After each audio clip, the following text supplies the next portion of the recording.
Hello, everybody. Hello. Welcome back to our weekly video review live stream. I'm Dan, and today we are looking at your YouTube channels. Specifically, we're going to be checking out the surface. We're going to be seeing what people see when they come to your channels and determine if they would like to stick around. Are they going to watch one of your videos? And if they're not watching your videos, we're going to try to make that happen for you. I say we because I am not all alone as it might look. I'm actually joined today by Rob Wills. Rob, I'm all alone. I'm all alone today. We are doing the channel audits, just me. I'm here. What happened? What happened? My goodness. I've just realized I moved continents and the clocks don't go back for another few weeks. And so I got a message at 3 minutes to go live time saying, I'm in the room, ready whenever you are. Oh, we've got another hour, haven't we? No, we're going live in 3 minutes. Whoa! Here I am. Thanks, UK, and your lateness in putting the clocks forward or backwards or whenever.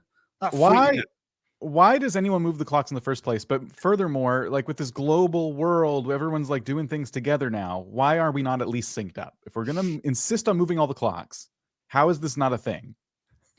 I tell you this, the moment we do it and there's lots of accidents in the morning, then everybody's saying, right, we need to put the clocks back in the wintertime, because it will happen. It will happen. I just don't understand, like you say, why the days aren't synced up, because I think in the UK, the clocks don't go forwards for another 2 or 3 weeks. So yeah, we're going to be closer. We're now 4 hours apart, Dan, at the moment, instead of 5. So we all have to remember this. Not only did we change the time of a live stream last week, now the world is against us. Anyway, well, I'm good. I'm glad you're hosting, Dan, because you've got everything set up. I just need to talk. Wait, sorry? I said, I'm glad you're hosting. Yeah. I just need to talk. You said something about a setup? You said something, everything's set up? Everything's set up. You have the channels, everything, right? You have the CLAAAW and all that stuff we need. Nope, didn't have time in 3 minutes. Well, thanks for coming, everybody. It's been awesome seeing you again. We'll do this again next week. It's going to be great. You were all awesome. Give yourselves a pat on the back. So many good channels today. Fine. I'll get it. I'll get the channels. This is the outro music. Sorry. Long time to find. The channels. I should probably help like the half of you that are brand new to this live stream understand what is going on. It's not just people bantering at each other for 2 hours. This is how it works. Welcome to the vidIQ channel reviews live stream.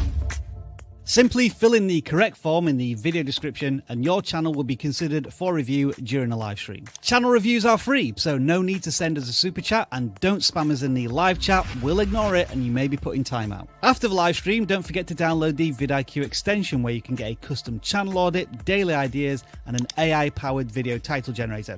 Link is in the description. If you submit your channel for review, expect the following. We are sharing nothing more than our knowledge, experience and passion as fellow creators. Thank you to all of our moderators who help us out on the live stream every week. You know who you are. Give us a like if you enjoy this live stream, subscribe if you love it, and share it with like-minded fellow creators. All right, let's get started. If there are super chats, just so you know, you can't use them to get a channel review. If you have some questions though, and we happen to see your super chat, we'll grab it in the background and we will do segments where we answer those questions. But just so you know, super chats do not equal channel reviews. With all of that being said, I think we're ready to get started. I think we are. Wow, super quick time here. All right, Dan, what do we got this week? So we have the 2 forums down below and people have been submitting. So we're going to take the first person who submitted on each forum, the non-gaming forum and the gaming forum. We'll start with the non-gaming forum, and it's Zooder Loopers, who I think we've seen before. I don't know if you remember them. Oh, they may have been on when I was away. I don't recall this channel. They're a theme park travel channel. Mm-hmm. And I do remember talking about them before. I feel like, though, just by looking at their latest thumbnails, there have been some changes, because I remember if I scroll down, I don't know. Yeah, I remember like the Knott's Berry Farm thumbnail. I think I remember some of our critiques in the past about some thumbnail improvements that were needed. Yeah, they do look a little busy from this time last year. Yeah. So checking out their latest stuff. We have, I think, some really high quality images. We have, I think, some pretty simple titles. Straight to the point. Volcano Bay is unbelievable. Next coaster to be removed at Busch Gardens, Tampa. World's tallest and fastest swing is crazy. That one did pretty good. 537 views. What do you think? Just on the surface here. Yeah, when you dropped me into this channel, within 10 seconds, I was saying to myself, once I move past the banner, which could probably do with some work still, this looks like roller coasters. So this is going to be one of those experience extreme rides wherever channel. And that does seem to be the case. It's not necessarily focusing on a theme park per se. And I think the thumbnails do have a certain definition and structure to them. You see some of them where it just focuses on the extreme structure, like top 5 must-ride coasters, the one over on the right-hand side. That's visually attractive in one sense. But then on the other side, on the left-hand side, we have his face, sunglasses, structure again. And again, that could be equally interesting as well. So I want to give credit to the thumbnails, which are improving. And my question would be is, because the banner is relatively weak and because they are going from one ride to the other, what's the specific value proposition here? Presumably, is it trying to ride the biggest, fastest, most extreme roller coasters in America? If it is, then I feel as if you could maybe sell that a little bit more in the banner, certainly, but perhaps maybe in the titles, Dan. As you say, some of them are short. Maybe that's intentional. I guess like the Volcano Bear one is unbelievable. In one sense, you look at it, it's pretty good. Probably zoom in a little bit more so you've got more of the image of the person in the ride sort of zoomed in a bit. But there's certainly potential here. And the views, I think, are starting to improve a little bit. We're at like usually 150 plus at least in all of them. What's the subscriber size? They just hit 1,000. Just hit 1,000. So yeah, the view counts are right. And then I guess the final question is, there's surely clips from these videos that you could repurpose into shorts. Are they dabbling at all with shorts? The answer seems to suggest, is that it, Dan? Just, oh no, there's a few. Oh, there's quite a few. So yeah, they are dabbling in shorts, but we don't know how frequently because YouTube, to their immense unfortunate credit, still don't date shorts, so we don't know how frequent they are. March 5th was this one. March 5th. Okay, so maybe 1 or 2 a week. I don't love the Instagram watermark. YouTube has gone out of their way to say that this sort of thing is going to keep you from getting monetized with shorts. So do keep in mind, if you put a video on Instagram, take the same raw video and put that on YouTube rather than taking it off of Instagram and onto YouTube. YouTube, it's just part of their way of keeping YouTube videos on YouTube, and yeah, all of these watermarks are going to hinder your growth a little bit. But yeah, I was going to say, title-wise, there's a bit of a missed opportunity. And maybe it's because I don't know what's going on at these theme parks. But for example, these lamb lollipops taste like. So he's holding up these 2 lamb lollipops. I want to know, is this a new thing? Or is it new to you? Meaning these are famous at this park. They've been around forever. If the lamb lollipop happened to be a new food item, that is a good time to let people know in the title, such and such park has lamb lollipops now. Like that wouldn't make the title exactly like that. But the point you want to get across to the viewer is, hey, you know this theme park that you like? Well, they have new food, and I'm going to go try some of it. Theme parks add things all the time. So even if this isn't a new food, that would be a suggestion for you, is to go into theme parks. Yes, I know there's a lot of roller coasters that you're reviewing and things like that, but you're willing to do food reviews. So I think that could be a whole nother side of your channel where you're going and just saying there's new merch, there's new food, there's new rides. And since you seem to live close to these theme parks, you are in that unique position where you can bring a lot of value to people who are just going to be using your channel to either be entertained because they can't go themselves or to plan their own vacations to these parks. So that would be a suggestion for you, I think, to see a lot more growth in your channel. Because right now, just on the surface, it looks like you're doing a lot of things that are a lot of fun, but the value of this content is like, there's just a missed opportunity for value. The value is there, it's entertaining, but I think you could do even more for people who are thinking of visiting the parks for themselves. Are there any clues from the most popular videos, Dan? Let's see. Cheetah Hut's water is back on. See, this is what I'm talking about. That's like a review, or not a review, an update. POVs, point of views, seem to be popular when he can has the opportunity to record them. Yeah, I think if you combine fun stuff like this, where you're doing these POV reviews, and then when something changes, like they brought back on this roller coaster the flowing water, that's two things right there that are really powerful. And I would focus as much as you can in your content on new things happening in the park. And you can film multiple videos in one day. You do the videos you were going to do where you're just like, oh, I haven't ridden this coaster yet. It's kind of old. Nothing's new about it, but I really want to do a POV on my channel. While you're there, also film an update video about something new at the park, and then, you know, get a couple videos out of your visit. And some of those, you know, will bring in some new viewers because they're about updates, and some of them will be for your regular viewers who enjoy watching your regular content where you're just kind of like riding different coasters. So yeah, there's a lot of things this channel could be doing. That they're already doing a lot of things right. I think there's just a lot of opportunities for them to continue growing. Boom.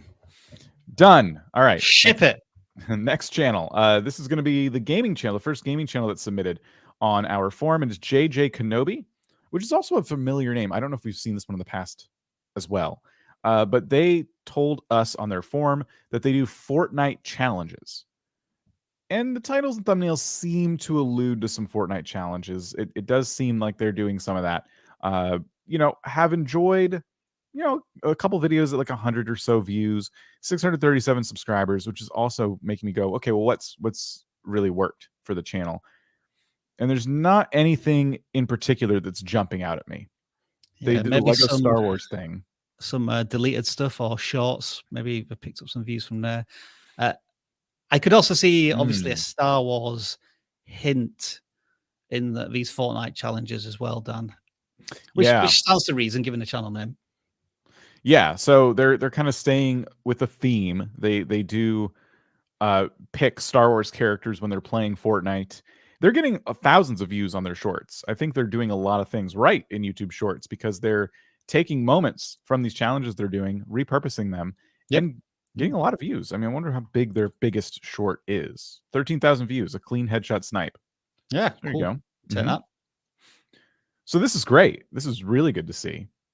And I think there's a good, you know, differentiation between what you're doing in shorts, which are just going to be the epic moments from gameplay, and then what you're doing in videos, which is where you're taking the time to like make a thumbnail and give each video kind of a purpose. You won't believe what I did to end this Fortnite season. So I think there's a lot going on, especially with shorts. That's right. Long form videos, I will say, your thumbnails are looking pretty good. You're putting that effort into titles. That's all good. The vagueness for me, especially in the latest video, isn't really doing you a lot of favors, because you won't believe what I did to end the Fortnite season, and you've blurred out any tease of what it could possibly be. Good point. Yep. As the viewer, I'm kind of like, I guess it wasn't that impressive because you didn't even tease it in the thumbnail. Nothing's really indicating that I should click on it. I'm not really going to get a whole lot out of this. Maybe it could be framed as, you know, you could do this to close out your Fortnite season or something like that. Like the value is just not super clear because you kind of went vague on vague. The title's vague, the thumbnail's vague. And that can hinder you.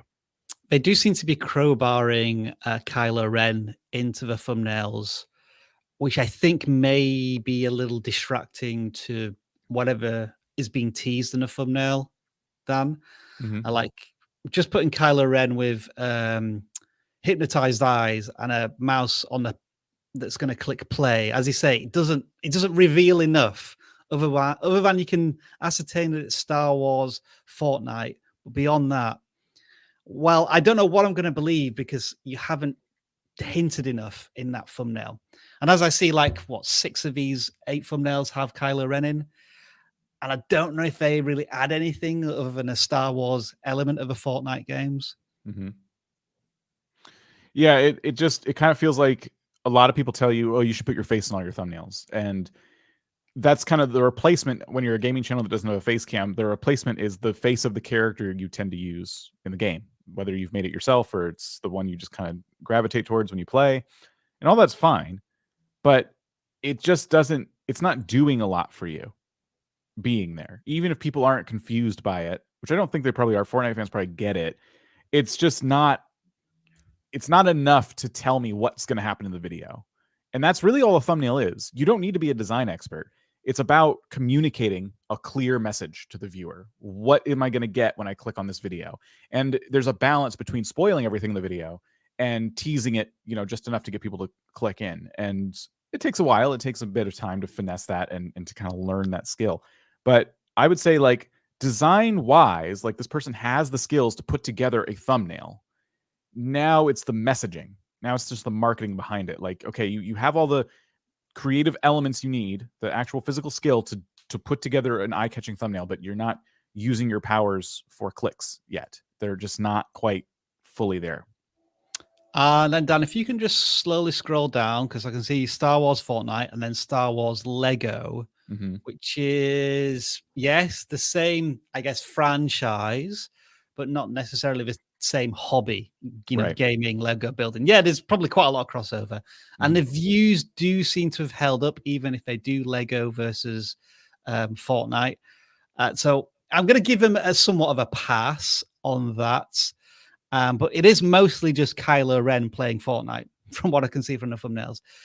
The view counts are creeping up. I can see here. We started off with like 50 views or less, and now it seems we're at a point where it's 50 views or more. So there is slow growth, which is, again, encouraging, especially within the Fortnite realm, which is so competitive. Yeah. There is some positive signs here for sure. Fortnite has been around forever. It continues to get updated. It's just a long-standing franchise. A lot of creators want to break out in the Fortnite space. I think this channel is on the precipice of that. I kind of personally feel like, from just the standpoint of like someone who could subscribe to your channel and enjoy your videos, that the Lego stuff every so often could be distracting. I don't know. It is up to you to decide how much crossover you feel like is there.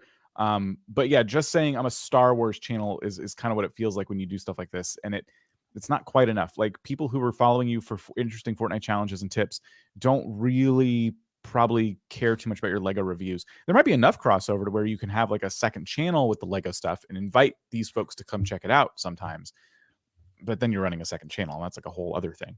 So I don't know. I would keep testing it. I don't think it's hurting anything. It just could interrupt your normal flow. And, I think more Fortnite strategy and challenges and things like that are really what's going to help you. I want to implement a new question at this point in the live stream every single week, Dan, although I forget after this week. So after we audit the first gaming channel every week, I think we should ask all of our gaming creators here, what video game are you playing this week? And it's only because it allows me to tell you what game I'm playing at the moment. So right now, I'm playing Crysis 2, Xbox 360 game because it's on Game Pass, and I'm really enjoying it. What about you, Dan? I was playing No Man's Sky again because they had a big update. I've got that on Xbox Game Pass, but like, I'm terrified to commit to it because it sounds like it's going to consume me for the rest of the year. It's a big one for sure. It's very open though. You'll have to there's some story to it and things, but you will find yourself having to figure out what to do on your own, which can make it easy to take a break from. But yes, I started playing that again. I was trying to think what else I've been playing lately, but that's most recently what I've done. All right, then. Cool. That concludes Gaming Corner. Good. That was good. That was a good talk. I also just want to mention as well, huge shout out to our moderators. Those include Tish, Victoria, Slavsgard, and anybody I forget or who is a moderator, who's been a moderator since I've been away. As always, thank you very much for your help in keeping this live stream civil. It's always appreciated. Next channel, you pick this one. TrainSpottingsNI. I don't know where that is, but yes, it's a train spotting channel. I think it might be Northern Ireland, but I could be wrong. So the question I want to ask you first of all, Dan, is train spotting a thing in the US? Lately, I mean, kind of some train stuff going on over here. Lately, it's been kind of a thing to spot them, but mostly things are going wrong. Coming off the rails. Yeah, not necessarily for good reasons. These trains look like they're behaving. Yeah, I was just curious because like there's a huge culture behind it. And, before the world of YouTube, there might be a stigma attached to it, but it's a bit too geeky and whatever. But then when you go into YouTube and you find channels like this, and you think, I found my place, my home on YouTube. And I think we've seen train enthusiast channels before, but they always seem to be from the UK. But this is another one. And so what I wanted to mention here just generally is that the thumbnails, the titles, and if you actually watch the videos, tend to be very functional. It's this train was seen in this location, and this is it coming into a station. And I was just wondering, is that what this audience wants? Just the footage and that's it? Or could there be some voiceover or some extra text on screen saying that, you know, this is 8 carriages and it has a top speed of it, etc., etc. There are this many of these trains in circulation. This is how much they cost, extra. I'm just wondering how maybe a creator in a space could separate themselves from the rest of the herd and be a little more discoverable. Having said that, you know, we're publishing videos on a semi-regular basis, and I would say that a train spotting enthusiast would probably find value in this channel. I was also wondering, do they do shorts? Because I feel as if a lot of these videos, which I think are about a minute to a minute and a half, could definitely be shortened down to a 20-second or less short. It looks as if they're doing that. Again, just in a very functional way. So those are my general observations. Anything that you could add there, Dan? You know, I was going to talk about how this is a tough one for me because I've seen a lot of these channels. I don't get it. Yeah, that's why I was asking you about like his train spotting thing in the US, and it is one of those things that's a bit peculiar. It's a very previously considered eccentric hobby in one sense. There's not, like, I know in Europe there's a lot more train activity. Like we just don't, as a culture over here, don't use trains a whole lot. So it is interesting to see, I guess, from that perspective, like some of these, but I don't think I could watch a whole channel dedicated to it. I think it'd have to be more interesting to me. There'd have to be like some interesting train, like commuting facts, you know, like how comfortable are these to ride? People commute on these every single day. Like what's that life like? You know, like I could see a lifestyle kind of channel sprouting up from that, but I don't know about just train pulling into station. However, it makes more sense for YouTube Shorts. I think we got thousands of views here. Yep. And, you know, it's really interesting, I think, from that perspective, like of someone who doesn't see this all the time, to just see a train kind of pulling into the station while they're scrolling through shorts. They're like, oh, that's kind of an interesting looking train. And like you said, maybe if there were some facts popping up on the screen or things like that, it could be a pretty engaging short. And someone might sit and watch that just out of curiosity, you know? But to make long form videos like they are and do thumbnails and do all this stuff, it kind of suggests that there's a huge audience of people out there who are consistently looking for this content because they just can't get enough of it. And my default advice for situations like this, for long form videos here, is what are the big channels in this space doing? What can you be doing that they're doing that you might not be doing? That would be my kind of like advice to this channel, is to start modeling some things after that. Like, for example, when you have videos that are less than a minute long, why did you choose to upload them in widescreen format when shorts was right there? And you know you're going to get more views when you post a short. I guess my counter argument to that might be the target audience is of a certain, I'd say, gender and age. And I would suspect that they're probably not dabbling in the short form content yet. Probably they'll embrace it in the next 5 to 10 years. But as you say, Dan, this creator could get ahead of a trend. There was a train enthusiast channel that we audited. Oh, it's probably in the last year or two. I can't remember their name. But I just remember they had really cool thumbnails, and I thought the titling structure was a lot better. And I think they were getting thousands of views per video. So I think there is definitely room for improvement for this channel.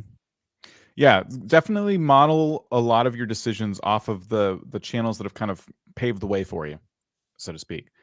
But yeah, good luck. I mean, hey, keep doing shorts for sure. This is going to introduce you to a lot of new people, and keep testing and adapting new things. I see you're testing text in your thumbnails now. I don't recommend red, but other than that, I like to see things changing for you, and just, you know, keep it up. Keep testing things out. I want to go to some super chats. We're getting a whole bunch. And I don't want to lose track of those. I have it scrolling at the bottom of the screen, but again, super chats will not get you a channel review. We don't want to sell the channel reviews, so just keep that in mind. Can I just say as well then, full credit for you picking up the super chats as well as hosting, because like I'm keeping an eye trying to starve them, and you do it before me, so I don't know how you're double dipping, so to speak. I'm like a Very squirrel. impressive. I'm just constantly like my head's always on a swivel. So soft spot for art. Thank you for the super chat. If I'm trying to create a story time animation channel similar to Jaden Animations or Odd One Out, how would I go about discoverability and starting out in that niche? Go ahead. I would say the cheat would be to take one of their animations, the characters, the stories, the titles, and basically remake it in your own style and spirit, almost like a reaction animation or a fan art version of it. That's going to help you with discovery. And once you have been discovered, then you can introduce your audience to more of your unique content. So that would maybe where I'm start on that. Can you guess which Odd Ones Out video was the first one I ever saw that notified me this channel existed? Did you ever watch them? No. It was the video about them working at Subway. And the animation, in my opinion at the time, not really fully understanding what this channel was yet, was supplementary to the story being told. To me, it was not an animation channel at all. It was a channel about someone's life experiences, and they happened to animate those life experiences. And working at Subway, the restaurant Subway, we were just looking at trains, just to be clear, the restaurant Subway, working at this restaurant, it's a very, very famous restaurant. And if someone's going to tell stories about like behind the scenes at a place that they commonly eat at and stuff, I think that's a really interesting pull to get people into the video. So when you compare, I don't know who Jaden Animations is, but I know who Odd Ones Out is. And when you compare yourself to a channel like that, I have to imagine that like you have some of those experiences you want to share and you would like to animate those experiences. If you don't, that's what I would recommend is like, do you have any stories you can tell about doing something that everyone can relate to? Everyone can relate to working their first restaurant job, for example. Everyone can relate to just eating at Subway. And that's why I watched them, because I'm like, oh, what was that experience like? The thumbnail was really eye-catching. I'm like, oh, there's like a cartoon character on it, but it didn't really register that it was going to be like a cartoon. It was just like, oh, someone's telling a story. Click. Because I've eaten at Subway and I've never worked at one, and I was curious to see what they had to say about it. And they made 3 of those, I think, maybe more. They just kept, like, it did so well that they kept doubling down on it. And this grew, from what I could tell, like the Subway videos were some of their most popular ones, and this helped grow their presence. And then when I looked at other videos from them, it was still them telling stories about things, and they were just animating those stories. So I would think of yourself in that sense, less of an animation channel and more of like a storytelling channel. You're using animation as a tool. There are gaming channels that do this really well, where they are gaming channels. However, the game is a staging area for the story they're trying to tell. They're not necessarily playing the games they were meant, like the way they were meant to be played. They use the game as a tool, and that's how you can see using your animations. And that could help a lot because you can get into a lot of trending topics that you otherwise wouldn't be able to get into. What an answer, folks. Give us like some emojis, reactions, or whatever in the chat if you wanted like a dedicated super chat Dan Answers live stream for 6 hours straight, because we can do it. We can do it. We can get it run up. 6 hours? What do you mean we can do it? Dan answers for 6 hours. He can. Don't worry, Dan. You got this. It's an average work day, isn't it? but I mean, Dan, what an answer. Well, they said Odd Ones Out, and I remembered immediately. Had they not said this that, person's paid an extra €1, which I think is more than $10. So we're expecting an even bigger answer here, Dan. Oh no! Don't put that kind of pressure on me. Any tips on how to play the YouTube game with a vlogging channel? Are there still opportunities for vlogging? Can I just take the same answer I gave and apply it to this question? Sure, just rewind. What was it? 2.5 minutes, and you've got your answer. It's the same thing, right? The short answer is yes. There is still opportunities for vlogging channels, but year after year, the sophistication and the maturity of that topic matures and gets more competitive and more nuanced, and so you have to think of new ways to approach it. So I would say do your research, try and get, if you are a newer channel, get quite specific on a very certain target audience of people you want to vlog to, so that they say to themselves when they're watching this video, this story and this person's beliefs and motivations were made for me. I share this person's message.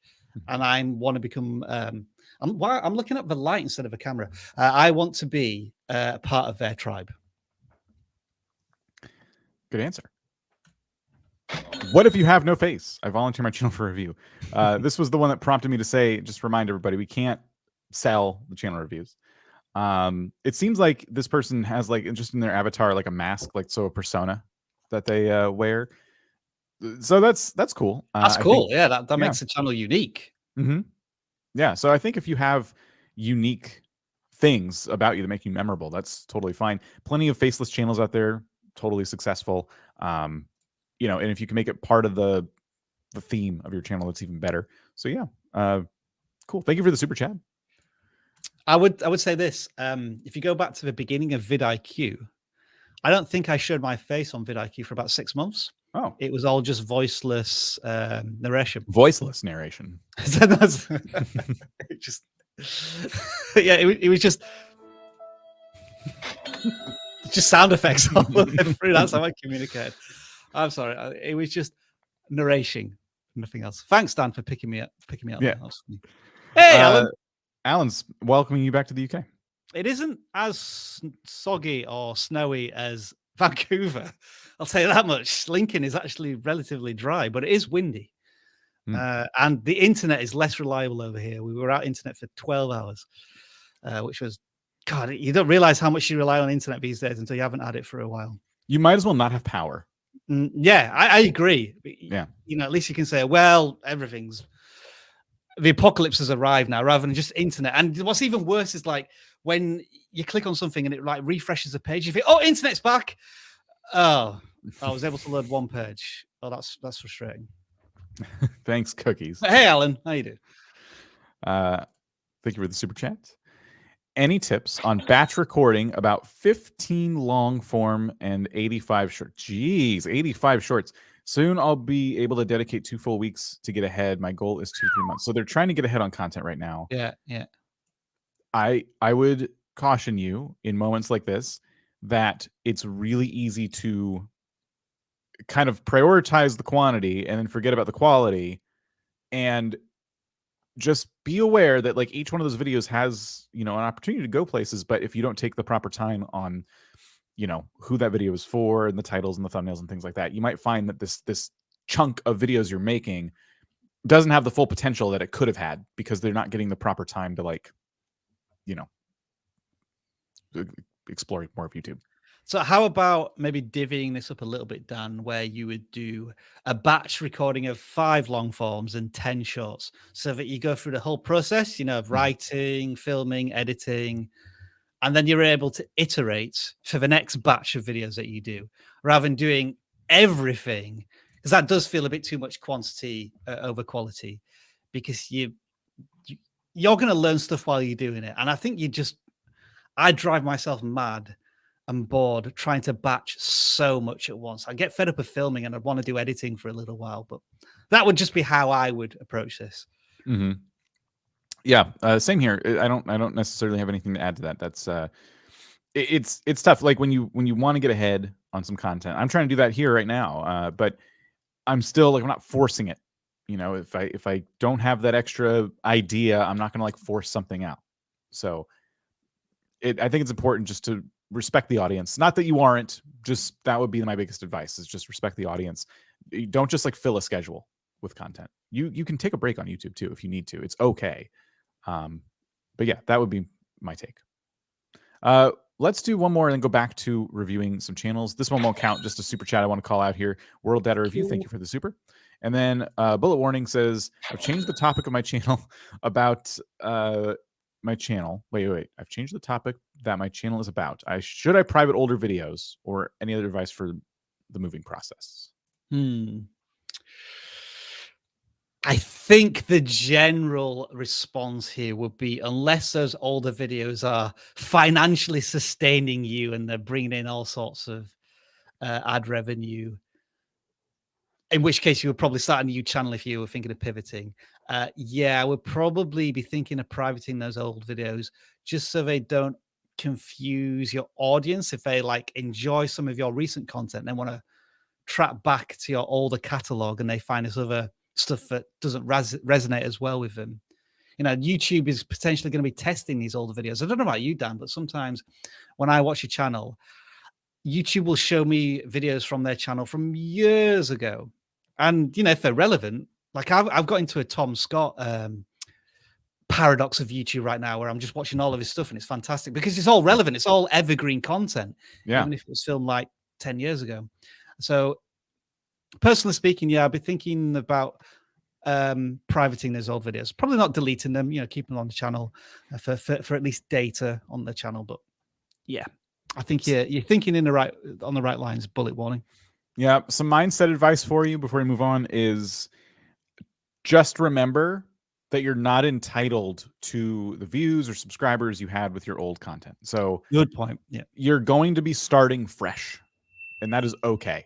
Just know when you make a pivot, the hardest part is committing to it. I've seen so many people start to pivot their channels into something they'd rather be doing because things have changed for them, and they immediately just jerk back to the other side because they're like, oh gosh, that video tanked. It's going to tank because the first place YouTube sends it are the people who generally would watch your content, and it's going to put it there and no one's going to click because it's not what they signed up for. And that's okay because you're trying to get a new audience. And remember how long it took you to get the first audience you had. It's probably not going to take that long again because you've learned a lot, but you will need to kind of, you know, continue the journey now. All right. We have a whole bunch more. Thank you for your super chats. We're going to get back to those in a little bit, but we have more channels to review that we've. This channel is pulling out of a station. It's got a really weird horn. Yeah, not really a the train company's showing off. Okay.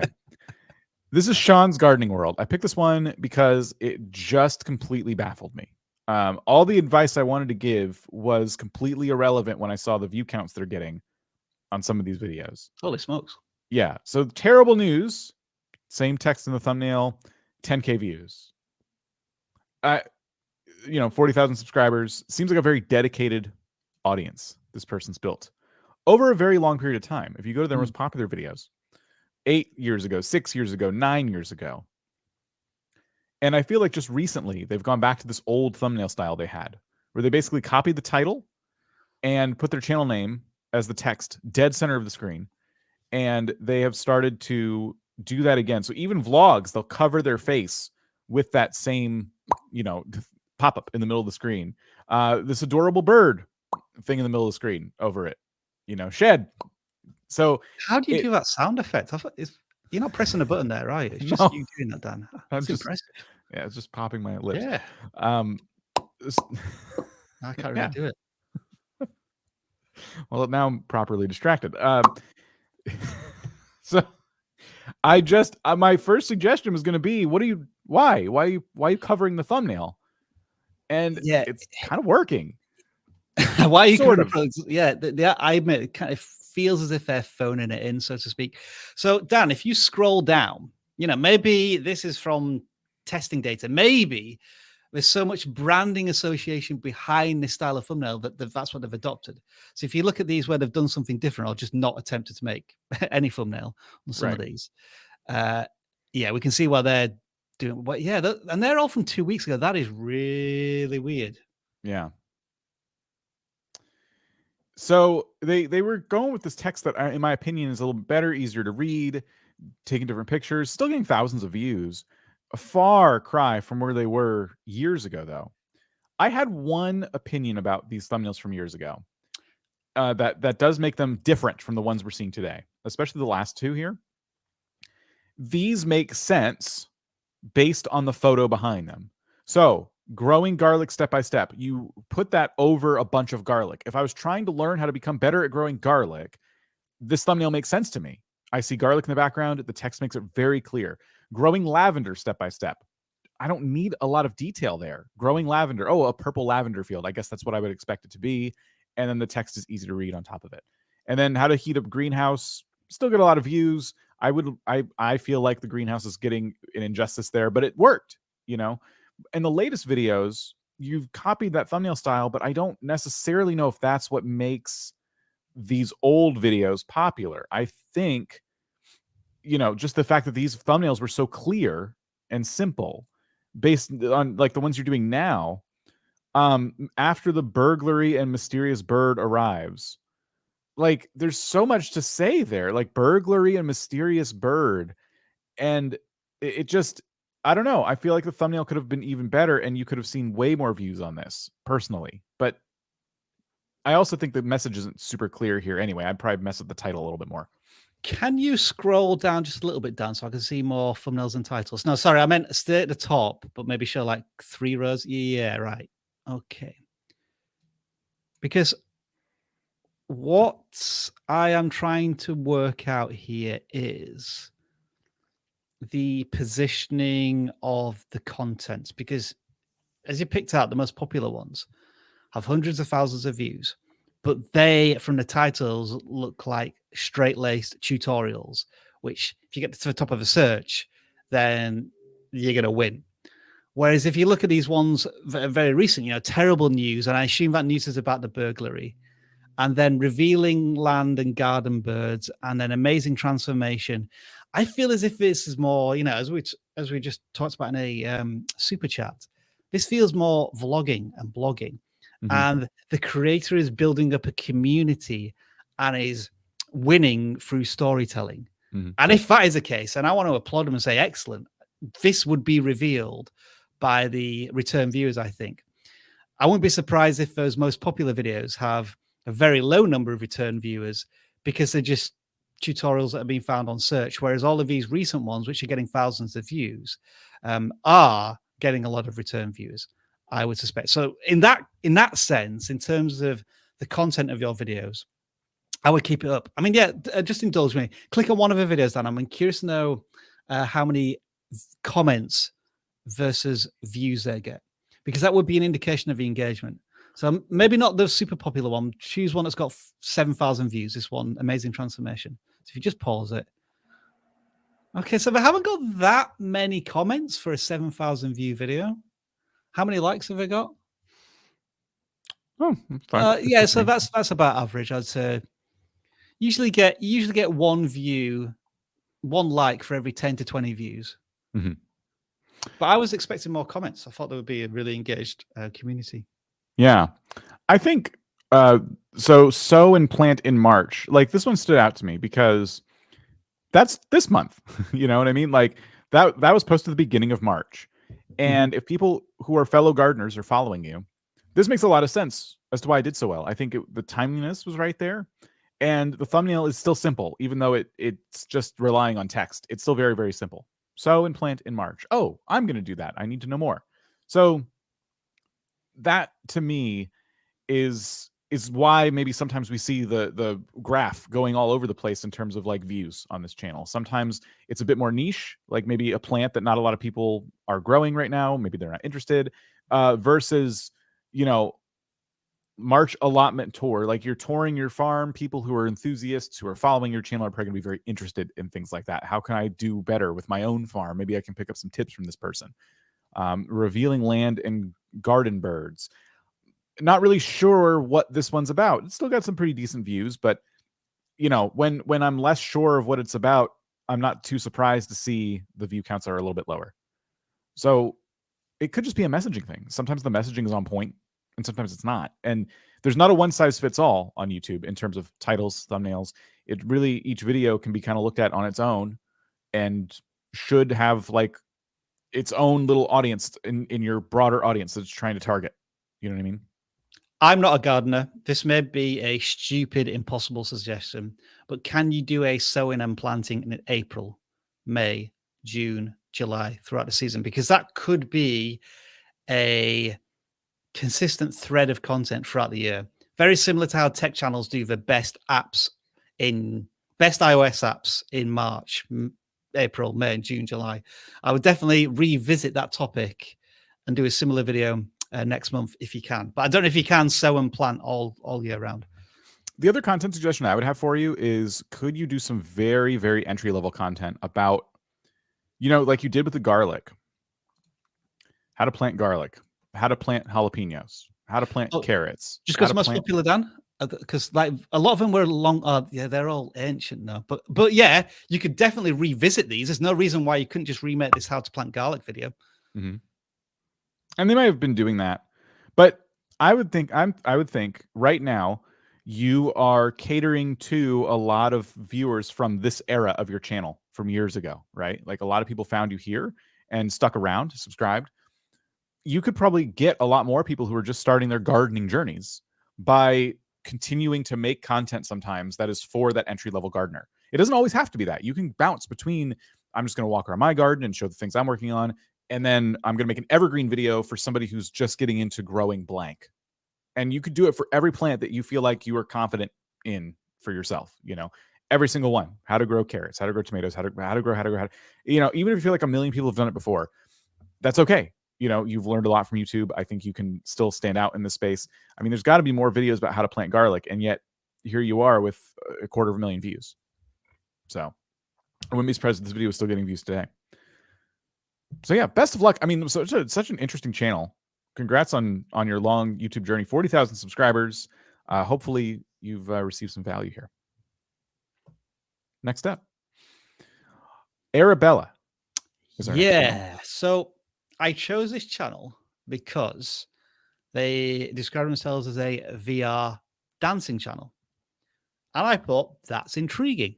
That's very different. We've never seen anything like this before. So, Dan, if you could play one of the videos, but please do mute it, because I don't know if the music is copyright or anything. So this is the first 5 to 10 seconds, and you think, oh, this is visually interesting. Are they wearing a VR headset? Do they have like dots attached to the parts of their anatomy so that it can somehow record all of these movements? There's a lot of full body tracking now. This is quite interesting until about now, when you think, okay, is anything else going to happen? Or is it just somebody dancing in VR to this music?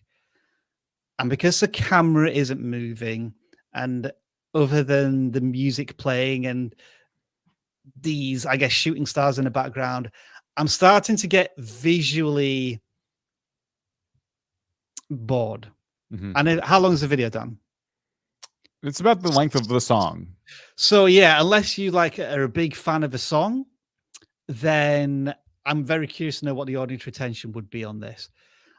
So I kind of want to jump into the content first, where I think there needs to be room for improvement here. But then it kind of comes back into the titles and the thumbnails.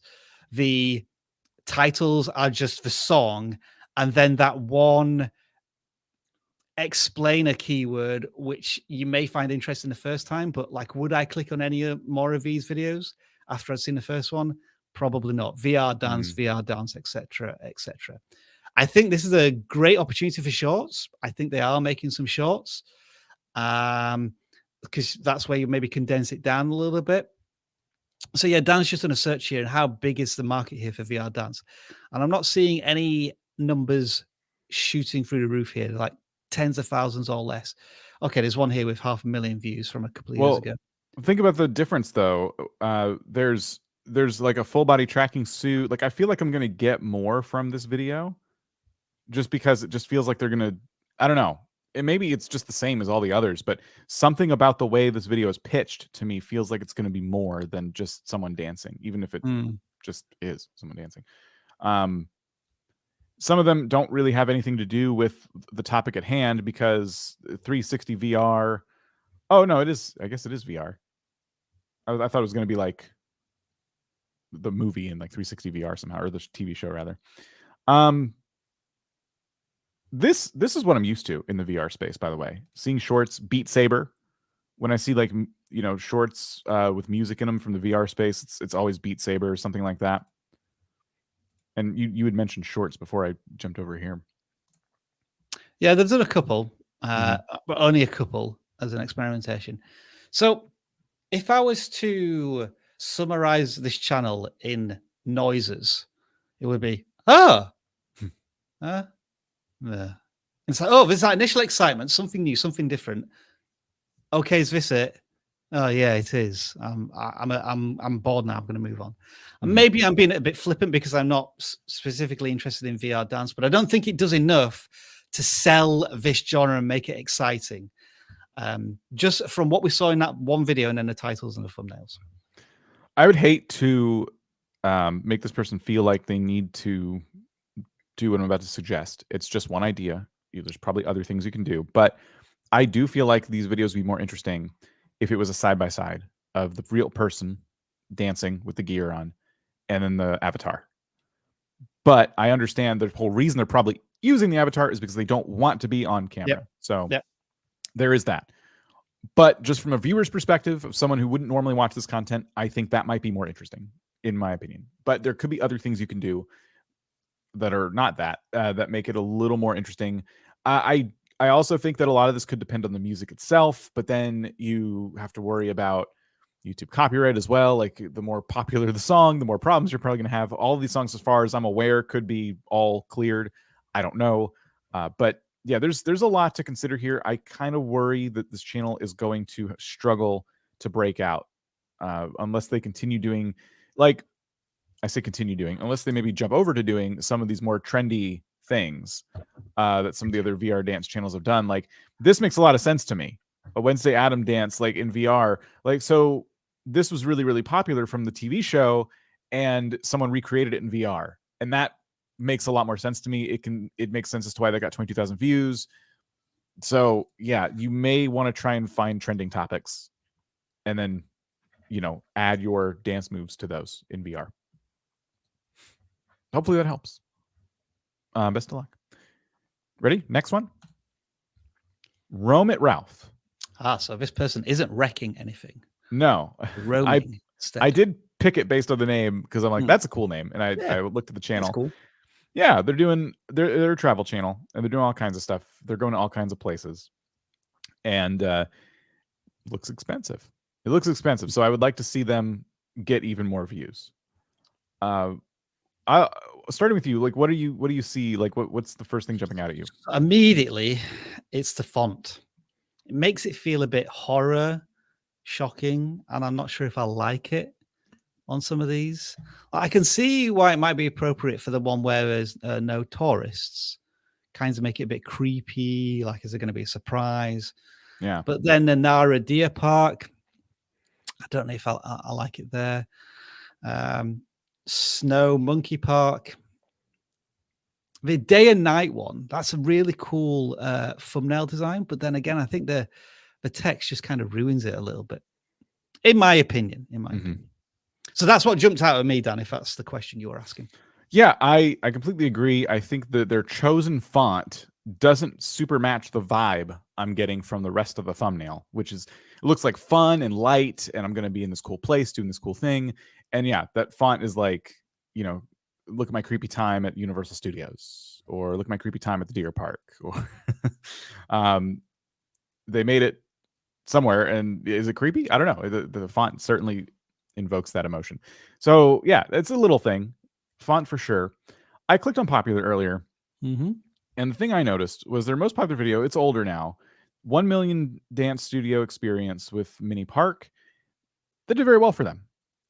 And it immediately got me thinking, why hasn't this channel done more experiences around the world? You know, they're traveling all over the place, like, more experiences that could help them to get more recognition. Because perhaps this person is very popular, and you obviously, like, did something maybe that was maybe a little out of your comfort zone. I don't know. Who knows? Maybe you do dance studio stuff in your free time all the time. I don't know. But to the average viewer, it looks like, oh, like, wow, something very specific that you did. It so happened that you're a travel channel. You maybe tell the story of going there and how you're anxious or whatever. But yeah, on the surface, this video looks very straightforward. These other ones, even in the most popular section, you know, haven't cracked 1,000 views, and it just kind of looks like I went to a place, I went to another place, I went to another place. But it's such a difference between this video here and then the other things that you're doing. So I guess my advice when I saw that immediately was, could you, when you're traveling to these places, find like the top 10 things, the top 10 experiences that people would want to have when they're going there, and experience them for yourself and make videos about them? Because I think that's going to help quite a bit. It's not just about the city you're in. It's about what you can do while you're at that city. What's the about section, Dan? I'm curious to find out if they identified target audience? No, because I'm trying to determine if this channel's about, let's say the solo traveler who's from the US and has like a limited budget and likes to travel around Australasia, Asia, Japan, that sort of area. That's kind of the feeling I get from the thumbnails and the titles, but it's taken me 2 or 3 minutes to come to that conclusion, and I don't know if I'm correct. And so when we talk about the target audience, is that something that they can be more explicit with in their thumbnails and their titles? I made it to Nagano, Japan. That's great. That's fantastic. Why should I, who lives in the UK and is married but doesn't have kids, care? I know that sounds like a really weird question, but like we're trying to talk to the ideal viewer of your content. And I don't know if we necessarily have that, because everything I'm looking at in the last 2 rows here suggests that this person is living in Japan and are experiencing Japan for the first time. But I don't think that is the case, because I think they go to other places. It just seems to be where they are right now. Yeah. I mean, I made it to place. Well, okay. What's the context for that? Like when I think about that, I think about the Ryan Trahan penny series, where he was trying to travel across the country with 1 penny. So when he makes it to place, I automatically know as a viewer of the series, like why that's a big deal, because he started with a penny. I guess in all of these, I'm missing the context, the why. Why are you going there? Why should I care? And I think that's what we're both kind of getting at, is when you go somewhere new, what is there to do there? Like, and can you focus that? Can you focus the title and the thumbnail on that thing?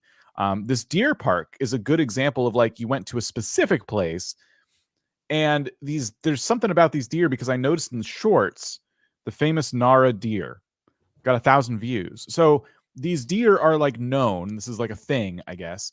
And a short makes sense, because if the deer are just doing deer things, then you can capture some of that on camera, edit it into a video, and people are like, oh, cool, deer. And they're going to stop and watch. So I feel like your long form videos are not too different from your short form in the same way. Like, I feel like it's just going to be 10 minutes of the same kind of content, but I think you can expand on this a little bit more, like open up a little bit more about the point of this video. Like when you're writing it, when you're conceptualizing it, like what is the point of the video though? There's these deer. Why is it a big deal that I'm going there? Like, and do some research, try and figure out other buzzwords and things like that. Like when people go on vacation and they want to go to see these deer, what are they searching for? Like, so is there a lot of questions about like, are these deer friendly? Can I feed them? So now we're talking about a whole different kind of video, but you're going to be there anyway. You might as well explore that idea. Continue to roam, RALF. Yes. Love the channel name. Love the banner. Keep going. I think this is really, really cool. It's just kind of the pitch of the videos, I guess, is what we're saying. Let's look at a couple more super chats. We have a bunch of them. All right. If we're going to do it this time, Dan, I'm going to remember to put on the super chat music. Oh, yeah. This is, very intimate music. Browncoat wants to know if you're from the north. I'm from the north. Yes, I am from the north. So if you were to put it in Game of Thrones geography, I would probably be north of Winterfell, but south of the Wall. So I am from the north. Specifically, if you really want to know, it's kind of like the West Yorkshire region. So if you've watched Happy Valley, which I am now watching for the first time, and it is fantastic, where it's based, I literally grew up 5 to 10 miles away from that place. Lots of places up north. Does more CTR and watch time mean more impressions? The short answer is yes, because if more people are clicking and then watching, that's good data that you send back to YouTube. However, it is also impacted by the topics of your videos, and the topics are always going to be a little different from video to video. The seasonality of the content, whether the audience continues to be interested in it. For example, if you do Oscars content, well, in the last 2 weeks or so, it would have been really popular and doing very well. But now the awards, Oscar season is finishing. You could probably do better videos on the Oscars in the next couple of weeks, and they'll be watched by a tenth of the audience because it's just not in season anymore. So short answer is yes, but there are also a lot of other factors that determine impressions. How can I have my channel reviewed? So there are two forms down below.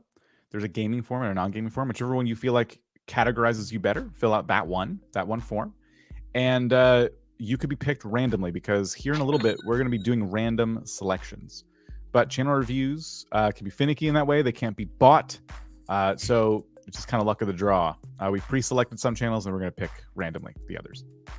We can't be bought, except with super chats. To answer So currently almost 900 subscribers in 3 months. Is my growth doing well? I would say, based on previous calculations that we've done, yes. I think the average when we did this unscientifically was around about 18 months. It would typically take a creator to get to 1,000 subscribers. So to do it in almost do it in 3 months is fantastic. This could be influenced by new things, though. I think shorts, if you nail it with shorts, you can grow very quickly in terms of subscribers. And ultimately, my question would be, how many views per video are you getting? Because if you're getting 500 views every video, that's amazing. If you're getting 10 views every video, then the sub count doesn't really matter other than to hit a requirement. Yeah. Good luck on your YouTube journey. Advice for better CTR, high impressions, low CTR. I guess that's what they're getting now. Better thumbnails. It's as simple as that, yeah. Better thumbnails, better titles. If people are seeing your videos, YouTube's giving you the opportunity. I describe impressions as free advertising. Getting a lot of impressions, YouTube thinks they have found an audience for your content, but then your click-through rate isn't reflecting that. Having said that, you're saying you got low click-through rate. That can vary from topic to topic as well. Like for us, a good click-through rate is about 10% on our videos.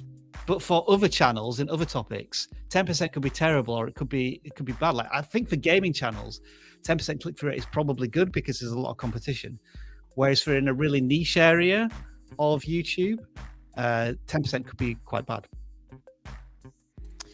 Hello, chaps. Big fan, and I have the vidIQ tool. I wish to inquire, with the new CEO of YouTube, has there been any indications of change coming we should be keeping a keen eye on? There was a YouTube blog, wasn't there, by Neil Mohan, I think his name is, the new CEO. I haven't got a link for it. Just go to the YouTube blog channel, blog website, and you should find it.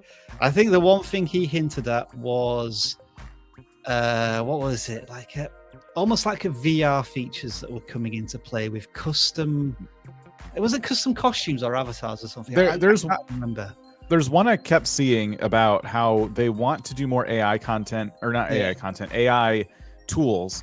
And one of the ones that was suggested by Neil, I presume, was if you have a video, you could in the future maybe change your outfit. Maybe you don't like the shirt you were wearing in the video, so you could use AI tools to change your outfit. I look at that and I kind of laugh, thinking, how are you ever going to do that? Because right now your video editing tools don't do a good job. Like they're very basic, and you could never actually edit a video with them. But can it edit out a cat's tail? That's what we really need to know. How do I fix this? You know, is there a VR tool or an AI tool that can help me fix? Yeah, I don't know. I have no idea. Neil claims there will be a way to get rid of this one day. I need to add the sound effect of the crazy old cat lady throwing cats in The Simpsons. Oh my god. Never do that again. I post the same time Monday through Friday. Sometimes I get 1.5k views immediately, while others get 0. I make shorts, always about a dog. Why could this be? Welcome to YouTube Shorts. Okay, yeah, welcome to YouTube Shorts. Here's my advice, right? It's very simple advice. I don't know if it'll work or not. I'm still trying to get this to work on our channel. For some of those videos, they get 1,500 views. Take that title, use exactly the same title, and make another video. The topic could be slightly different, whatever, if the title allows it. That's what I would experiment with. Yes. Do that. Sorry. Oh, did you? No, I didn't press it. I'm just. Oh, the cat did. Sit on my keyboard. Okay. I thought, oh, you don't want to go to that one. We love at Sean's Gardening World. So great to see here. Thank you for the super chat. Gardening community. Yeah. And then started 10 years ago. I only have 162 subs. I would say after 10 years of work, I'd be doing a whole overhaul on everything on my channel if that was the case. 10 years on YouTube, lots of videos, not seeing the growth you want to see. It's time to make a change for sure. Here's the thing though. You are still ahead of 95% of people who watch YouTube and have said to themselves, you know what, I'm going to start a YouTube channel someday. And they never do. Mm-hmm. You've already taken that first big step. You have got 100 subscribers, 150 subscribers. I can't continue saying this motivational stuff with Dan's cat smacking the microphone. It's too distracting. But you've got this, Keeling. Okay, let's come back to these. Thank you for all your super chats. I'm seeing people ask about buying channel reviews. We don't sell channel reviews. So if you're wondering how much these cost, they're free. But you got to get in the... You got to get in our random draw we're going to do here. So good luck to you. There's lots and lots of people trying to get their channels reviewed. I will say this before we move on, actually. Take notes. The most successful channels that are watching right now are the ones who are not chatting. Not that you shouldn't chat. A lot of lurkers are in here, though, taking notes, trying to learn from the advice other people are getting. A lot of this applies to you, whether it's your channel on screen or not.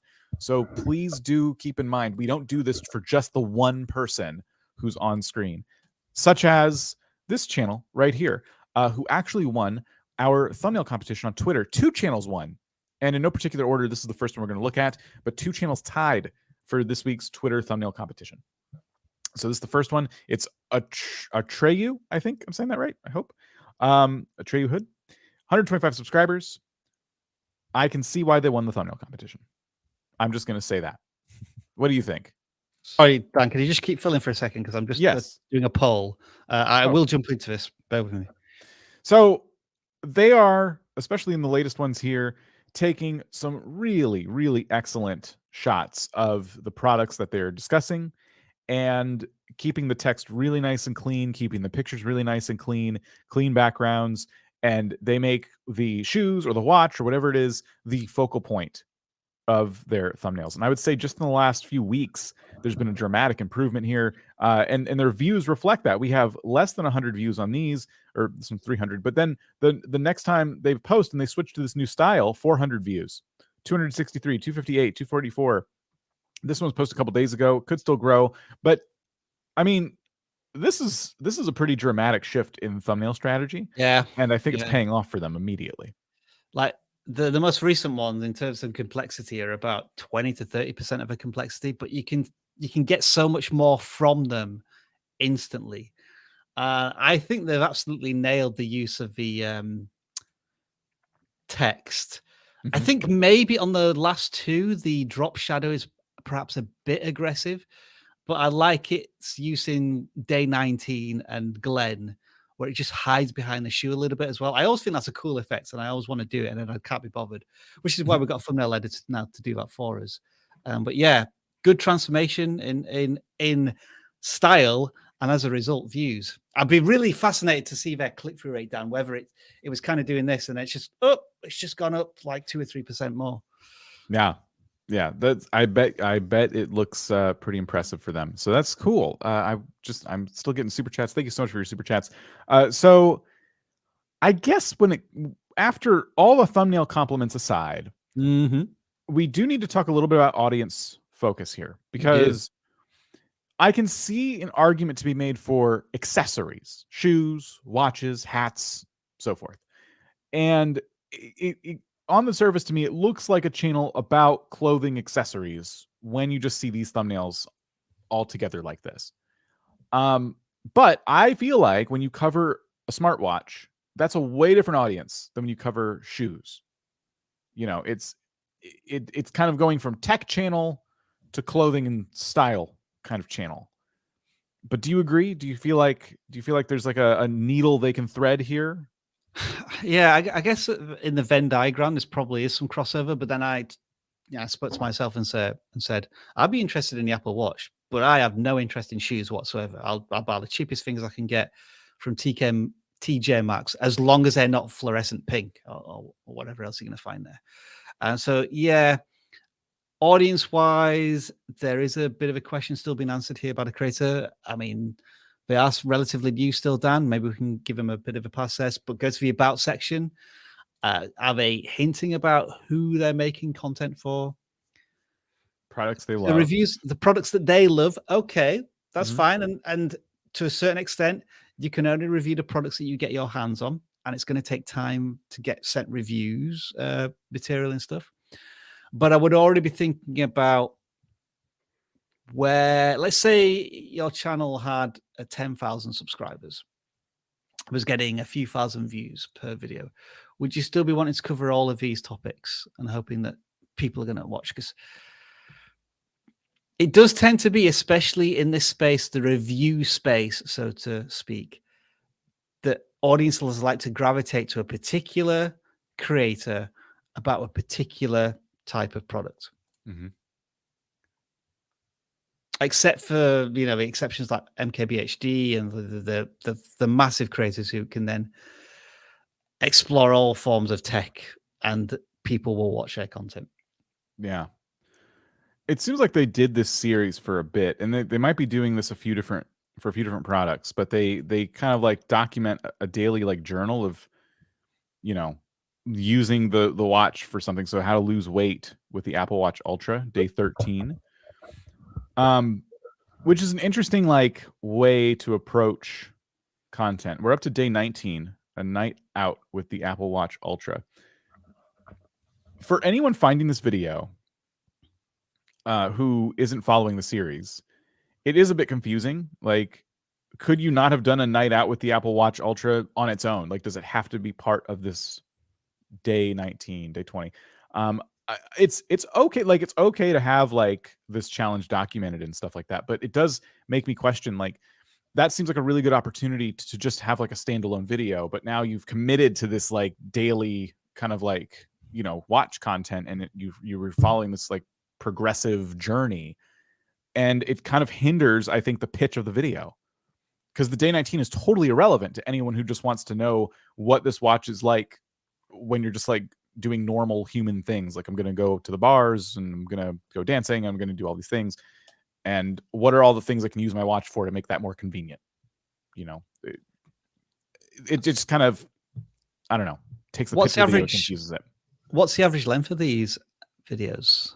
5 minutes. Seeing like 5 minutes, but then I'm seeing 2. So just scroll down. I'm in the weight loss ones. Oh, okay. Because I'm wondering if those could have been done as shorts. Because I'm just feeling that a weight loss journey with an Apple Watch for a channel this size has got to be incredible. It's really got to capture the imagination of the audience. And you've committed to it. It's a big commitment that you've done with your channel. And yeah, they're tending to get 100 views and then drop out. And then randomly you've dropped one in about how good is the Apple Watch Ultra battery life. So a lot more accessible, I think, for an audience, and that got 4,000 views. And I feel as if you kind of got a little distracted by these daily weight loss videos, which the audience haven't really reacted to well. I know, maybe did you give up on day 19 as well, is the question. Was it supposed to be for a month? In which case, you made the right decision, I think. I was going to say, I think what could work better is a video series titled, I'm trying to lose weight using just an Apple Watch, day 1, day 2. Like, that makes it sound like a challenge. It's less about the watch. It's about the watch, but it's not. It's 2 things. It's like, I'm trying to use just this tool to meet a goal, and I'm going to document it over this span of time. You know, trying to lose 100 pounds using just an Apple Watch, day 1. It just, I think that's a more interesting pitch than kind of the boring titles like losing weight with the Apple Watch Ultra, week 4. Like, each, like, thinking about, again, I brought this up earlier, but the Ryan Trey and Penny series, he's trying to travel across the country using a penny. And so all the titles are basically the same, but the thumbnails invoked different emotions and told you a little bit more of the story. Like there was one where he's holding a gas can, so it makes it look like he's stranded, you know? So you could be doing things like that where you're doing this journey and then you have the thumbnails do the rest of the explaining. If the titles are all going to be the same, let the thumbnails do more of the talking. And so it's less about the watch in that case and more about you like sitting there looking distraught, or the watch is smashed and you could put a fun effect on it, make the watch look like it's totally broken and you know, not usable because you dropped a weight on it. I don't know. Like there's things you can do to kind of play with that story. But I think if you're going to do daily content like this or weekly or whatever it might be, it needs to tell more of a story and get me like really hooked on you and your journey. Yeah, I'm not a fan of a title starting with day X either. I think you're immediately going to switch off the instinctive appeal of the video. Dan, can you just click on shorts? I'm curious to know if they are publishing many shorts and what sort of view counts they're getting. Okay. So they've done a few and they haven't done too much yet. So what I will say is if you go back to the long form content, to have 126 subscribers and have most of your videos getting more views and subscribers. You know, we had this person on Super Chat saying, is 900 subscribers after 3 months good?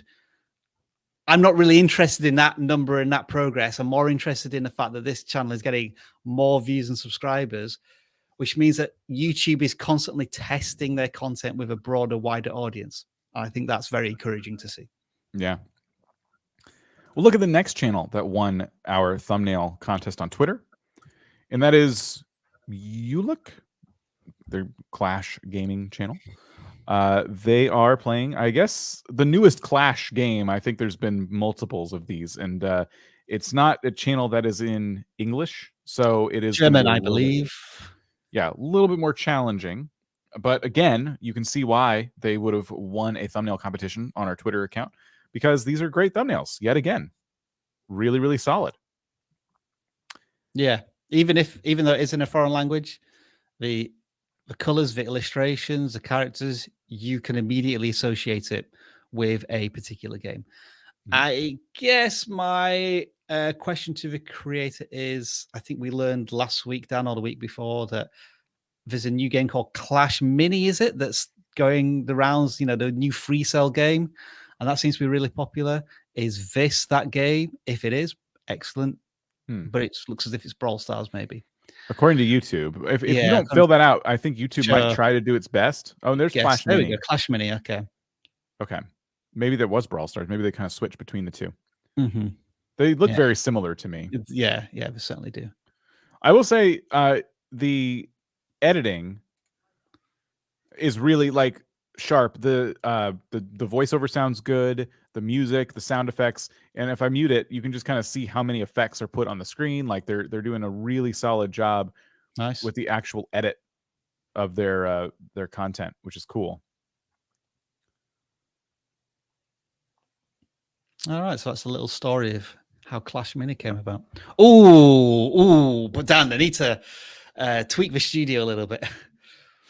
Yeah, it does. It's listen, I like the lighting. I like that they have, you know, some stuff going on, but yeah, it does kind of look like you just set up in the living room, you know, wherever you could. I would look to improve this, but I don't think this is going to hold them back. Yeah, it's not the priority now. I agree with that. It was a bit jarring, like cool editing, nice storytelling. Oof. Well, that looks a bit rough. But then you'll move on to the next part of the content. It is captioned in English, which is pretty cool. Oh, cool. All right. Yeah. More work is being done on YouTube's end when it comes to translating and captioning and all that stuff. So, I mean, stay tuned. We could be ending up in the future here looking at a lot more foreign language channels and having an easier time thanks to all the work YouTube's doing on that front. I think the channel is focused. I think the thumbnails are awesome. Hard to tell if the titles are, you know, I would normally look at the titles and determine whether or not they're clear to the audience or not, like of the value you're going to get. Let's look at most popular. Has anything really? Okay. A few videos here with thousands of views from months ago, a year ago. This looks like a almost like a listicle, maybe chapter 1. Interesting. Are there ways you can come back, double down on some of this content? Hard to know. What do you think? It's difficult, isn't it? Because we don't know how big an audience there is in Germany for the Clash games. I assume there's probably quite a large audience. Are you gonna? I mean, obviously in English is going to be an enormous audience. You would have assumed. Yeah, I'm just trying to think, because even in this case, like, what jumps out at us for topics? You know, Well, you know, you want those views up. I mean, to get onto the first page of his search with a couple of thousand views. So maybe they're just a very, very early adopter, in which case patience is key, but eventually you're going to be rewarded. I do wonder if something happened with this Clash game. Mini killed. Yeah, like, it seems like there's a lot of drama just looking at these videos. Yeah. So yeah, I wonder if our hero channel here has leaned into that at all. I wonder if that's causing a problem for their views long term, since the player base kind of feels as though the game is dead. Perhaps we don't know. We're just looking at some thumbnails, so it's hard to tell. Yeah. But yeah, I would continue doing that research, whatever games you're playing. And it all seems like you're focused on a certain type of game, certain type of audience.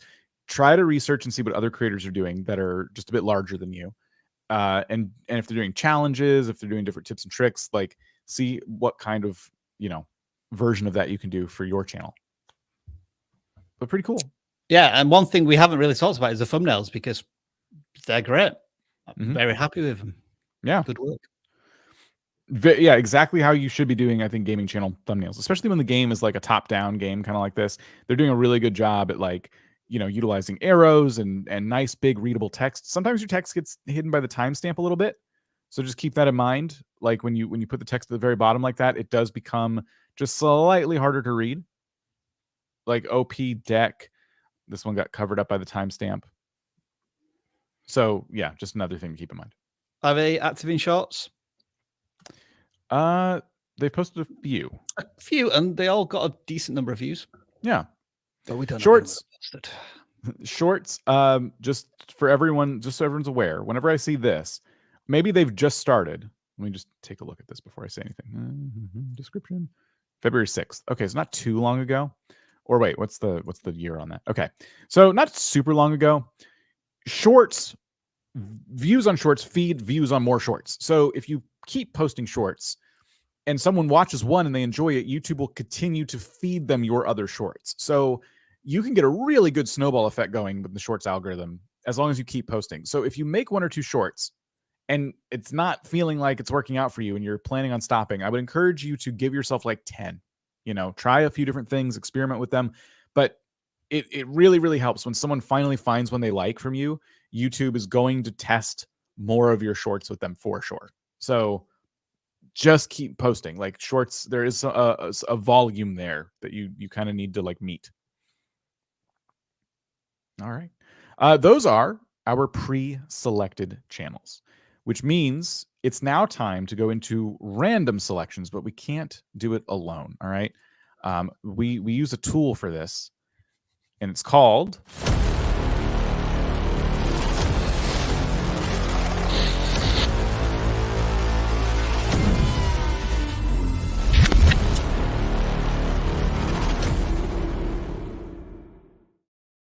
the CLAAAW.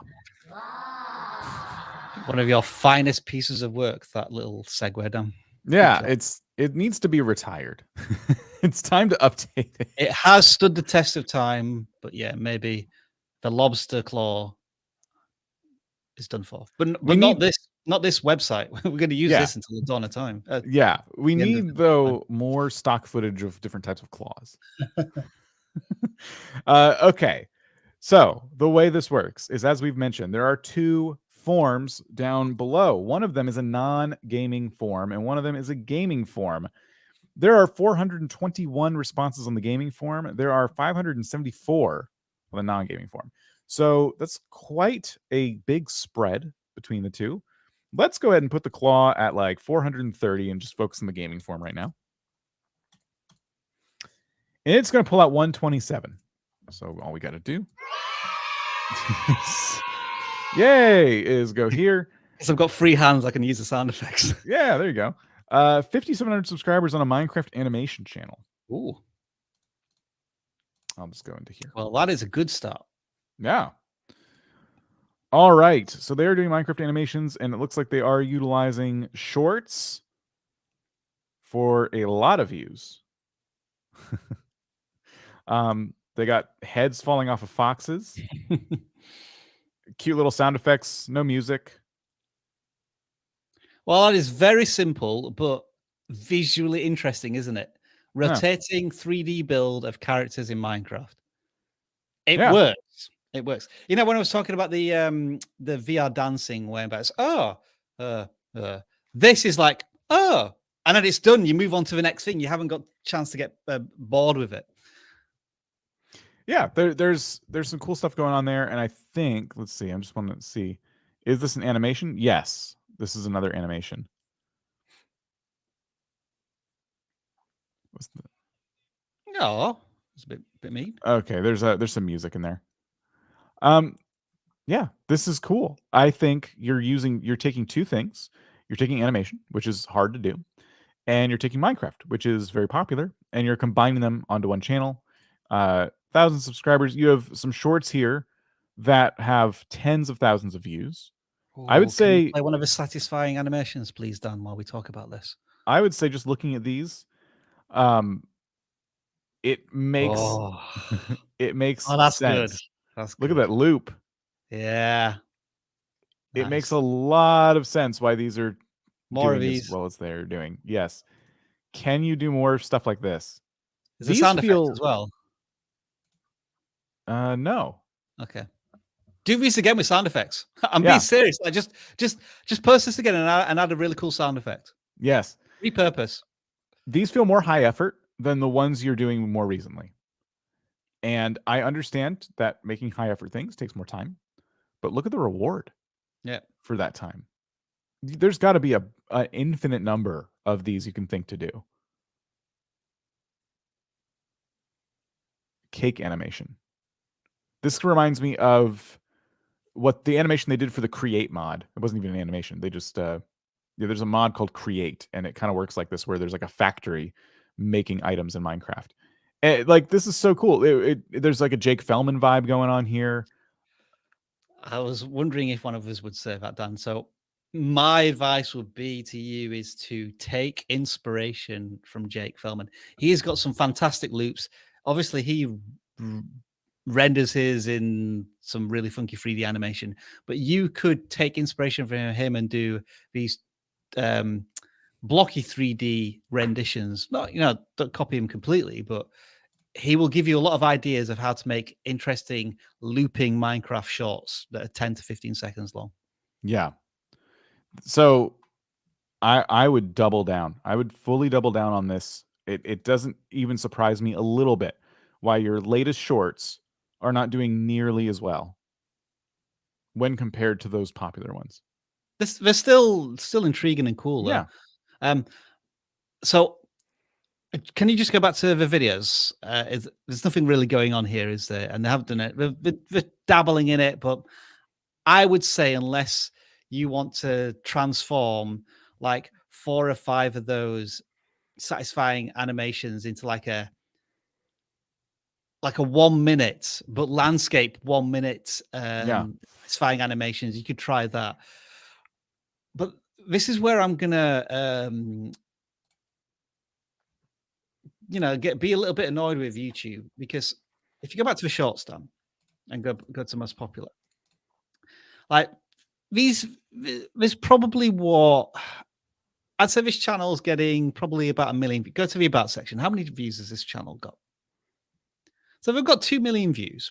We don't know what period of time, and most of those views are probably shorts. But unfortunately, this channel is probably miles away from being close to monetization, even though this is clearly high effort, hard work content. And yeah, I don't know where I'm going with this other than to say this channel, unfortunately, unless they have one viral hit, is going to be struggling to reach that monetization target. And that's not to say I don't want you to stop making content. I just hope that YouTube can come up with a more achievable target for shorts creators than 10 million shorts views in 3 months. Right. Because I think some of this content deserves to be rewarded for the content creator. One thing we've learned here for all channels that watch this, I guess, well, specifically animation channels, is but anyone who wants to make shorts, like interesting stuff, satisfying stuff is cool. Animators ask us all the time, how do I grow an animation channel? Like, I have these original characters, I'm doing these things. Shorts is an opportunity. I mean, you saw how many views the long form videos were getting on this channel. It's almost none. It's hard to rank, you know, for very niche things like that. But shorts, you have an opportunity here. And I think the advice Rob gave a minute ago about taking them and compiling them into one long video could be something this channel does. One thing I might do when I'm making these animations is make them in a widescreen format, but cleverly put all the interesting bits in the middle, right? And that way you have a 1920 by 1080 version of it that you can upload to YouTube in a compilation. So after you've uploaded like a dozen of these, you put them all together in one long video, and that can help you work towards monetization. And a lot of your regular viewers who find you from shorts will be interested in watching those because you've started to build up this regular audience. And when YouTube suggests familiar looking animations to them and they see the thumbnail and like, oh, that kind of looks like that short I liked, they'll click on it and see probably something new, even if they saw one or two of them already, because you've compiled them into the widescreen format. So that could be a very legitimate way to grow, to work towards monetization. But either way, this is your answer. Take a little more time and, you know, put that effort into shorts because this was paying off for you. I would also consider watermarking your shorts. And what I mean by that is adding your YouTuber handle on the short. Because, you know, again, this is credit to you. I think the quality of your content is so good that there is a danger that it could be ripped by somebody else, especially maybe put onto TikTok. And you do not want to see just randomly going through TikTok one of your animations on there with 12 million views thinking, that's my content. Yeah. Because I think this content is that good, especially these looping, visually satisfying stuff. Yeah. I'll stop it, Dan. I can't audit anymore. It's really good. You got to do more stuff like that. That's your answer. That is it right there. With sound effects. With sound effects. Yeah, even if it's just the swinging, even some music, I don't care. Just something. Okay. Let's go to the next channel. Now, this is going to be a non-gaming channel. There's 590 on that form. You guys. There's so many. 210? Okay. It is Craftalytical. Don't have a channel name that's impossible to pronounce. Rule number one. Craftalytical. I don't know. Craftalytical. But there's no N. Oh. Craftalytical. Craftalytical. Craftalytical. Okay. Let's go with that. We got there. On the form, they said they do long form videos. Okay, I just want to see. It brought us to shorts, or it brought us to the homepage actually.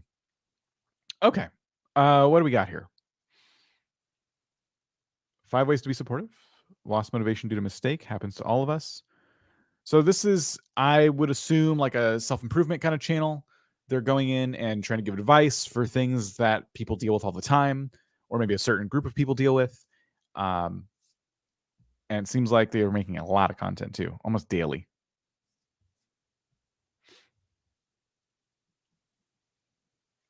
About some trends. Yeah, so that's I suddenly thought I was watching Emily D. Baker there. You know, because she's got the purple hair and she was talking about law. Yeah.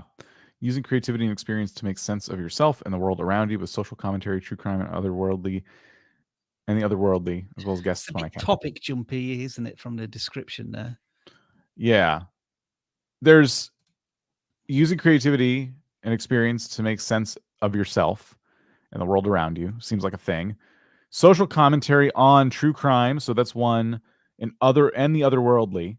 And then guests. But I guess the guests could relate to these other two topics.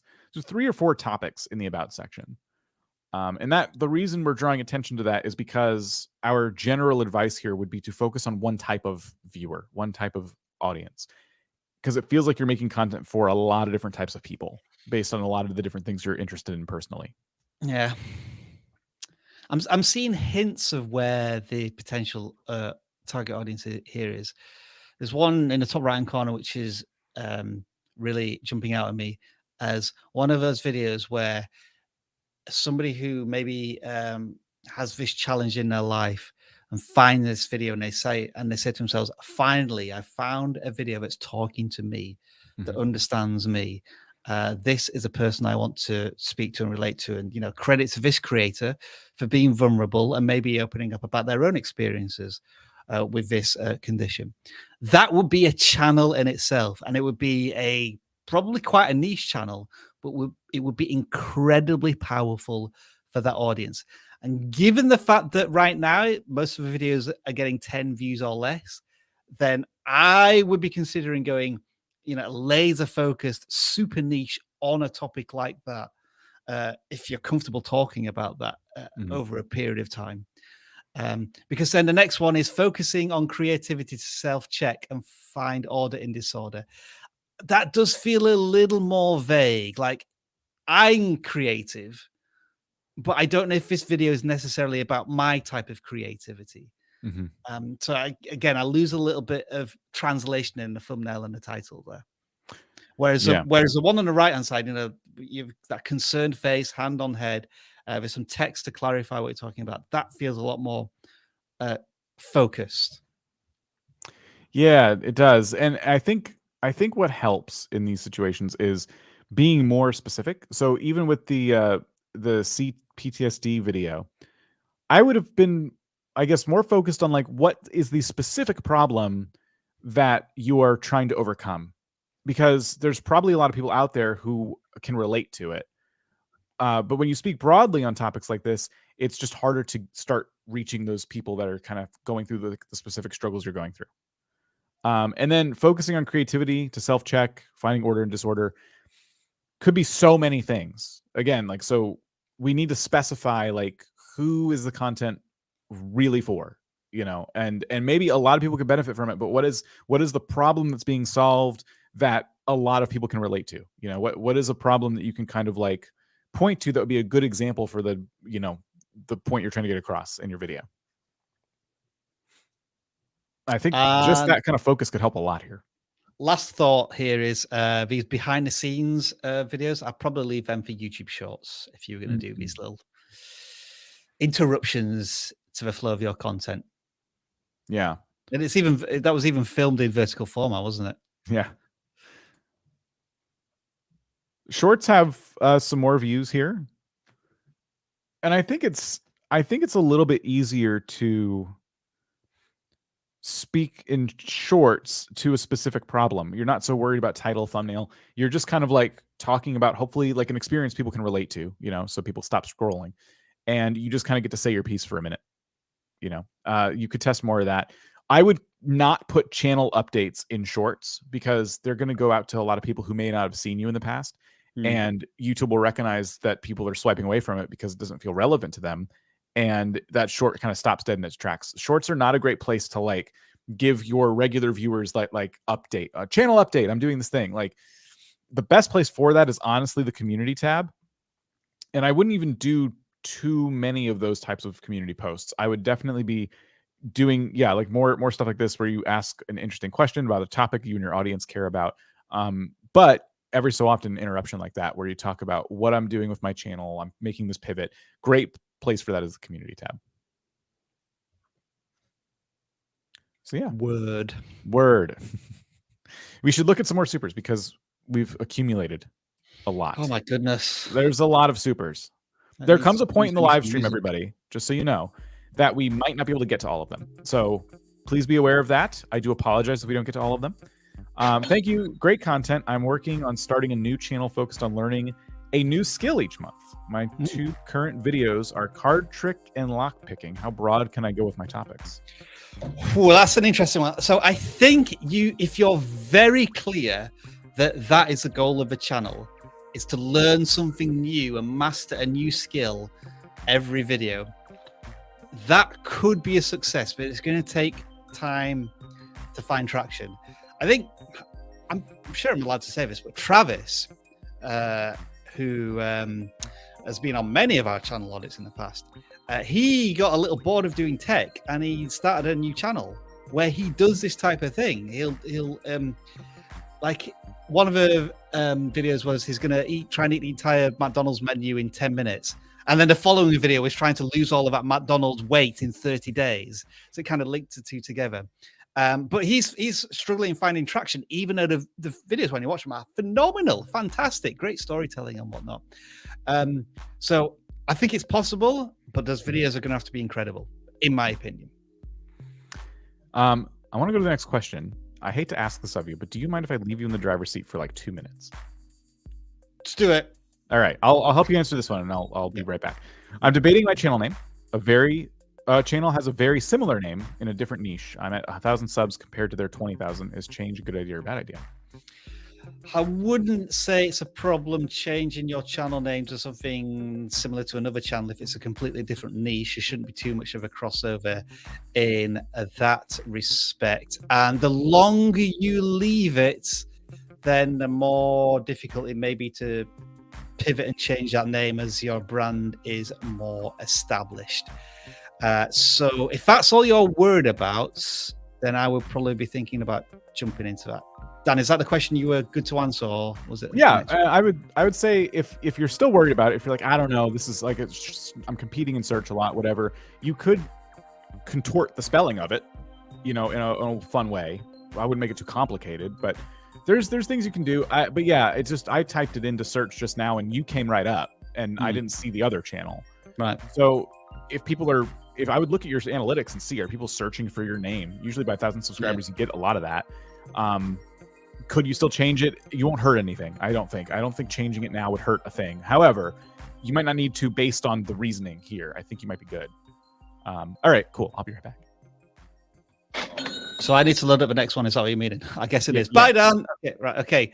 Hello, Jin Chao, Carbox DG Grand Theft Auto 5. I apologize if I've completely misinterpreted that message, but we appreciate that.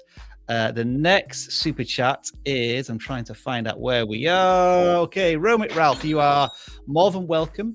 I hope you found our advice constructive, even if it was a criticism. You take it on board, try it. If it doesn't work, no problem. Just keep plugging away. We got a super sticky from Bardify. I guess you saw that in the chat. I don't think super stickies come through here on our StreamYards chat. But Bardify, oh, look, he's got a question now. Are you aware of whether YouTube scans the comments posts under videos for keywords in order to improve the video's indexing in search results? I'm not aware. I would be astonished if YouTube did that, because that's part of YouTube that's probably gameable and would be exploited almost immediately if anybody worked out you could do that. So very, very unlikely. Gamak TV, it is $0.00 for a channel review. Channel reviews are based on the form that you fill out. We pick some channels, we randomly pick some channels. We try not to charge for channel audits because we don't want to create a financial barrier to that part of our live stream. And that's always been the same since we started the live stream more than 5 years ago. Box Van D, my channel has quit growing in the last 6 months. So obviously you may have to investigate this through your channel analytics. Could it be the case that you had 1 or 2 videos that went viral for your channel and you've not been able to sustain that? So you think your channel isn't growing. It still is. It's just not at the rate of expectation. This can happen to all of us when our channel grows at different speeds and cadences over time. And so I would encourage you to do analytical research to see why that might be. Also see if the interest in the topic that you're covering has changed, seasonality, that type of thing. We've got a regular super chatter here. Rob, I will cover one person for 1 month on vidIQ Pro if you post Dan's YouTube channel address. And since Dan's not here, let me go search for it and find it. I will gladly do. Oh, it's back. By the way, where are Hefe and Viper? So Viper, I think, is at a conference this week. And Hefe, Jeff, is probably still in bed because we've changed the times and it's now very early for him. Although I think with the clocks going forward, it's kind of more in his time zone. So we'll try and get him on maybe next week if he's willing to do that. But yeah, we're still trying to figure this new intercontinental live streaming whereby I'm so far ahead of everybody else, whereas before I was behind everyone else in the world. And apparently I was in a 1-hour multiverse of unknown live streaming this week. All right, Dan, do you want to take over so I can press the button? I got to Old Man Gibbs. Sorry, I've forgotten to unstar some of these. Oh, now I don't know where we are. Oh my god. Now, so we're on Could Try Harder with a £5 super chat there. Thank you very much. Thank you. There you go. All right, you're good. You're good. Yes, we have a whole bunch more too. We're going to try to get to these, but guys, we could end up running out of time. So please do keep that in mind. Well, I've got a spare hour done apparently now. So our long form travel videos are not hitting the algorithm without paying YouTube ads. Oh. No. Where's the? I need a red alert. Yeah, I've got one. Is it this one? That's one. Okay. Is that good enough? That's good enough. Don't do that. Don't do it. I don't know what else to say. What else to say? You're not selling something on your channel. You're trying to build a community and get viewers to watch your content, enjoy it, and then come back to it. Not force it upon them as a piece of content that they want to watch because they've clicked on a video and they want to watch the video. They don't want to watch your video first and then watch the video they clicked on. They may stomach an advert. In most cases, they won't. They'll click off after 5 seconds. And that's what they'll be wanting to do with your content. I mean, you might be getting views, but you're probably getting no watch time or audience retention from these ads. So put simply, your videos aren't hitting the algorithm because they're probably not good enough at the moment. What I mean by that is you're not getting enough click-through. You're not getting enough watch time. You're not satisfying the viewers who are watching your content. So you need to improve on making better videos as opposed to paying YouTube for ads. Thanks, Jeff. He is here. Should send him a link, see if he'll join us for the last 10 minutes. Jeff doesn't like us anymore. I went from 4 subs to 718 in 1 month. Then things are getting slowly... ... without any... Wait, sorry, what? So I think he's saying his channel kind of blew up in the first month and now things are going slowly. It was kind of similar to a previous creator where I was saying, you've got to set expectations. 4 subs to 700 subs is incredible in 1 month. But at the same time, those are just subs. They're not necessarily return viewers. So the content that you're making after whatever it is that triggered this growth isn't resonating with the audience. But that will happen. Like, let's say it took you a week to get from 1 to 4 subs. And then in a month, you got to 700 subs. And it's taking you another week to get to 790 subs. You know, you're still growing a lot faster than when you first started your YouTube channel. So measured expectations, please, if you can. I just got 1,000 subs and I got hit with a 300K view short. Oh, so you got 1,000 from that one short. Congrats. Cool. Yeah, that's awesome. Just got to do that another 30 times and you can monetize your channel. Yeah, easy. The ridiculous statement you have to make because of YouTube's requirements. Alexa Games, thank you for the super. Thank you. She built her home. I've started doing shorts 3 times a week, and my long form seems to be getting less views now. I do 1 long form a week, and should I slow down on shorts and do more longs? I mean, you're in the testing phase, and if the evidence is suggesting that your short form content is getting in the way of your longs, then you may want to consider doing that. What do you like doing more? Yeah. I mean, that's a great question, isn't it? I'm like, if you're just making shorts to get to a requirement, then you're already starting to get a little frustrated with how they're affecting your channel. Yeah. I've only seen channels really just all around grow when they really hit it with shorts. I don't know how much this has happened, you know, if this is kind of a new phenomenon for you, but it could just be that a couple of the long form videos just didn't really resonate with the audience. I mean, I don't know if I can sit here and like blame your shorts for killing your longs. I don't know if that really is a thing, but without looking at your channel, it's hard to say. I would start with that though. Which do you enjoy doing more? Alexa Games, thank you again for the super. I have a really sporadic view count on my videos, and I have no idea what it could be. Sporadic view counts tend, in my own experience, to be from sporadic topic jumping, sporadic videos. So that's kind of what I would blame without looking at the channel. It's hard to know.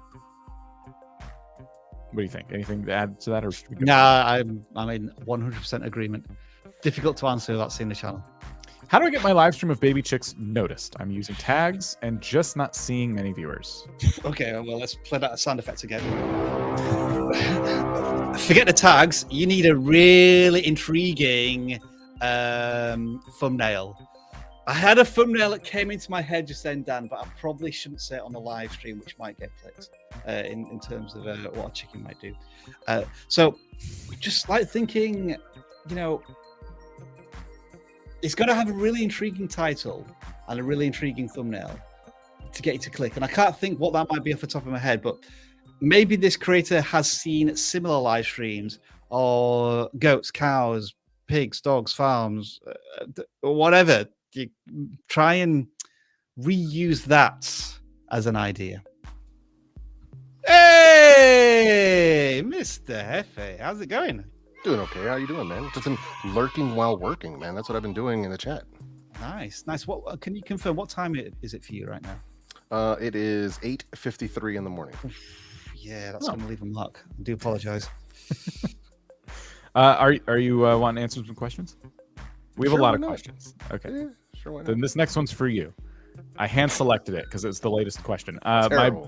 My brand is FPL Focus on YouTube and Twitter. I play FPL, Fantasy Premier League, but my YouTube channel name is Fantasy Football Focus. Does this matter? I'd want parity between all of them, to be completely honest. You'd want to have the same thing across all of them. So this is the same thing I tell people, like, once they really figure out what their name is going to be, go ahead and lock down all the socials and make sure that they are all the same. That way you can say something like, yeah, I'm El Jefe Reviews across all socials. So it just reduces confusion, to be completely honest. If you can't change your if you can't change what it is on YouTube or Twitter, wait a minute, hold on. Interesting. FPL Focus, odd. I think I'd want them all to be the same. They couldn't get the @ handle that matched their YouTube name. Yeah, that sounds about right. Yeah.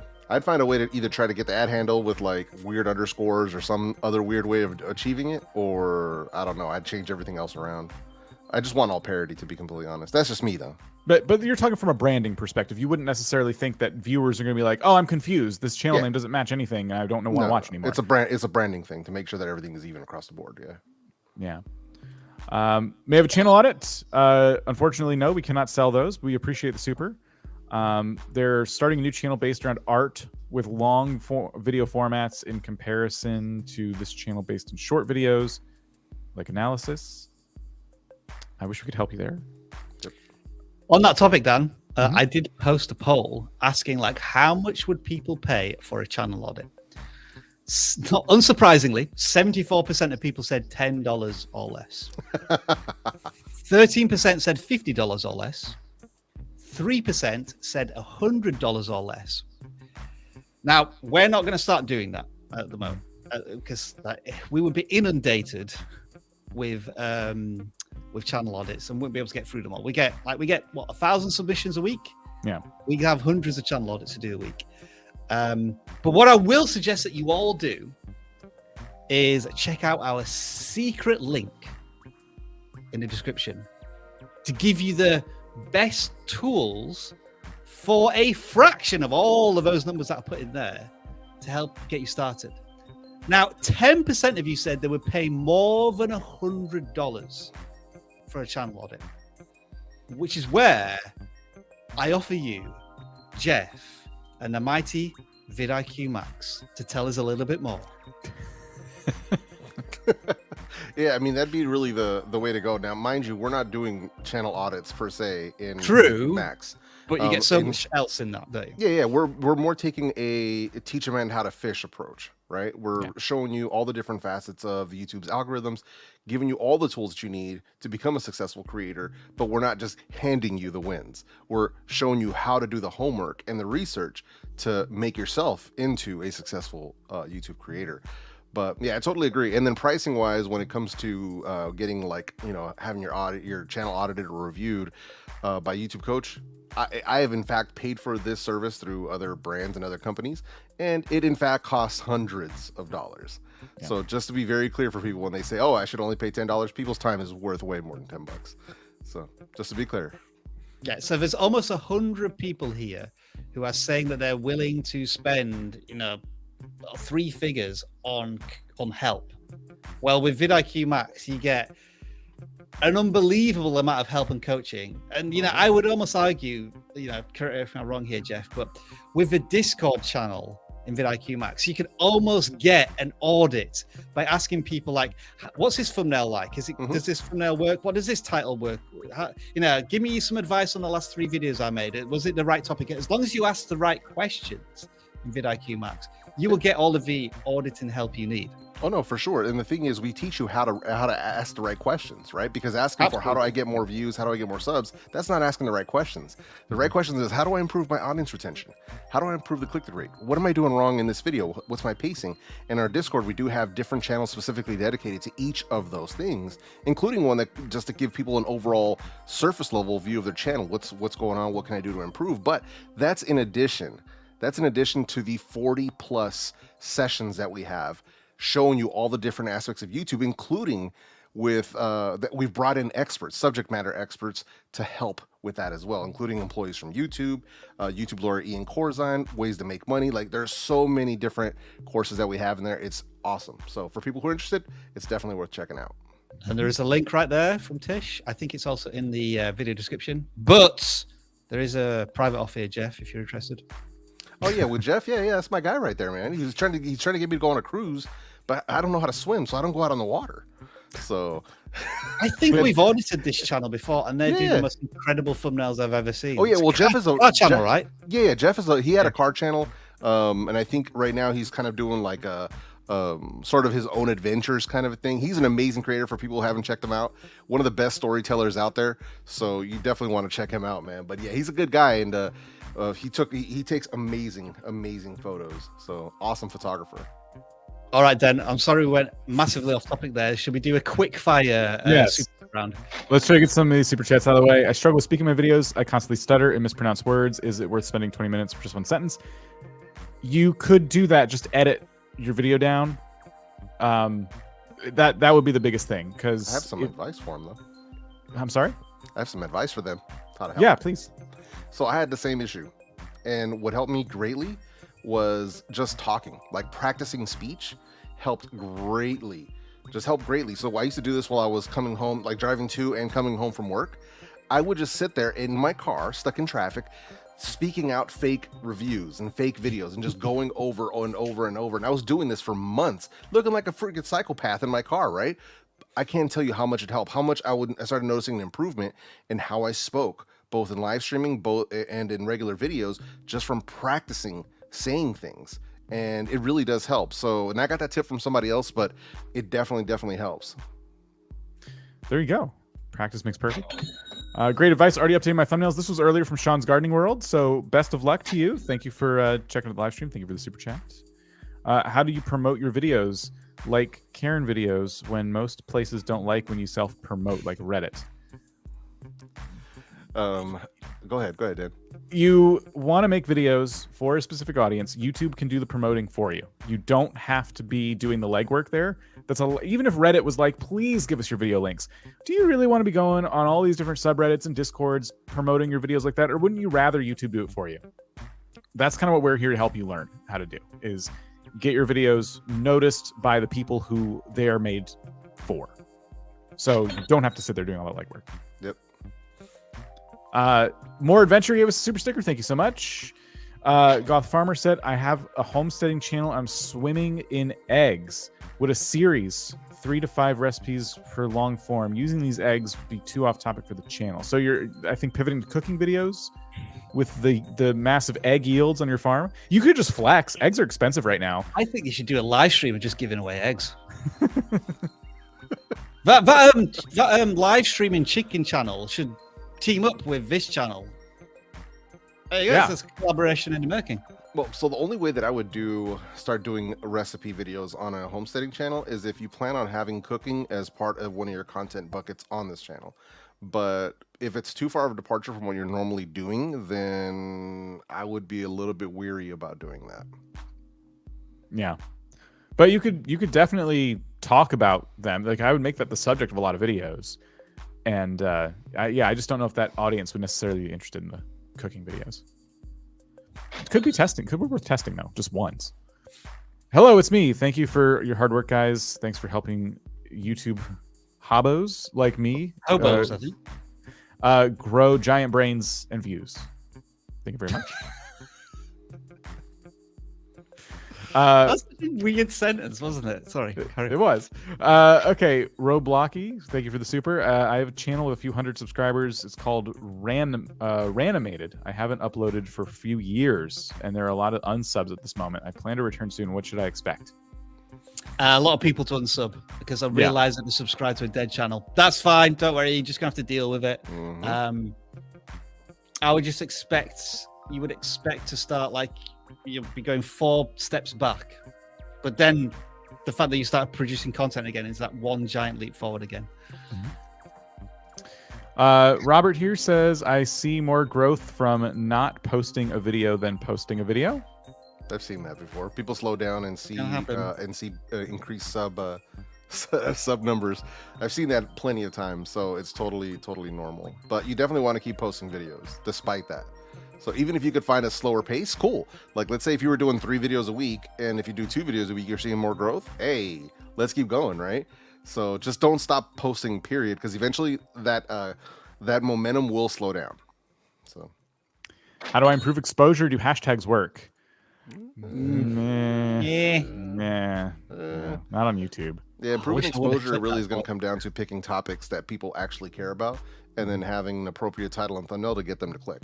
So we need to clip us all making that noise at the same time. That should be my ringtone. Right. Thank you. That's actually practical advice. You are welcome. And we have one here. I have a basketball shorts channel. How should I pick hashtags? All right. And should I place them in the title and description? Right. Okay. So everybody, can somebody like record the audio with this? Put us all on screen, Dan. So I'm going to count down, and we're all going to make those sort of noises, like for a few seconds, right? So 5. Wait. We need to get the music to be gone. Oh yeah. Okay. Oh, am I doing that? I got it. Okay. Right. So we're doing the noise of indifference, right? 5, 4, 3, 2, 1.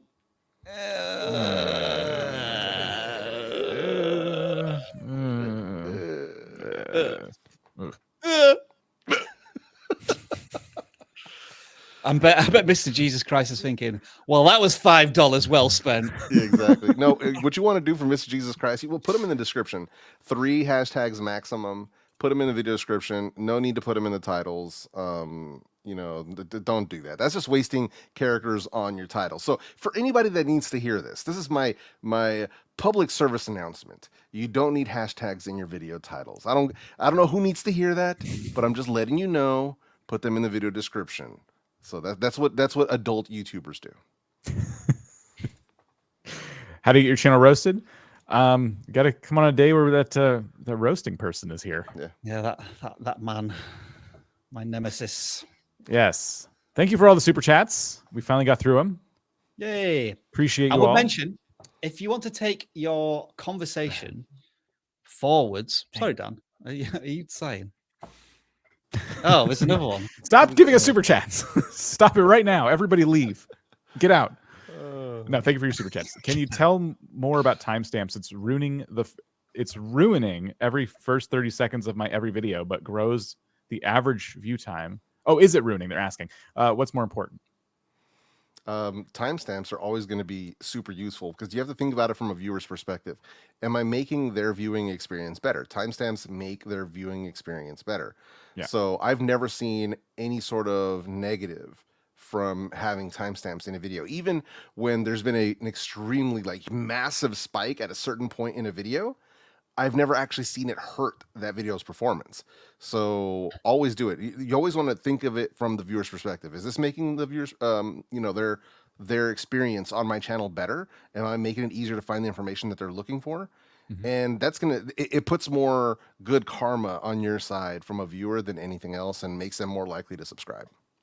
Case by case basis. I mean, some videos are short and they don't really need them, but some videos. I was watching a guide. I was playing a game. I was watching a guide the other day, and it was an hour long, but it was like supposed to be the speed run of the thing. And I'm like, oh, cool. Like, I think this content could help me. And I was really frustrated because I was already halfway through in the game, my thing. So I had to like find where they were, and they had no timestamps, which would have been a perfect video for timestamps. They didn't use them. And I almost clicked off, but they happened to be the only person who did this type of video. So they got lucky. But I did try and find someone else who did timestamps because I just wanted my time respected. So it is, I would say, case by case basis, but they are really important for that viewer satisfaction. I would have remembered them more fondly had they included timestamps for me. Bit of a counter argument here, please.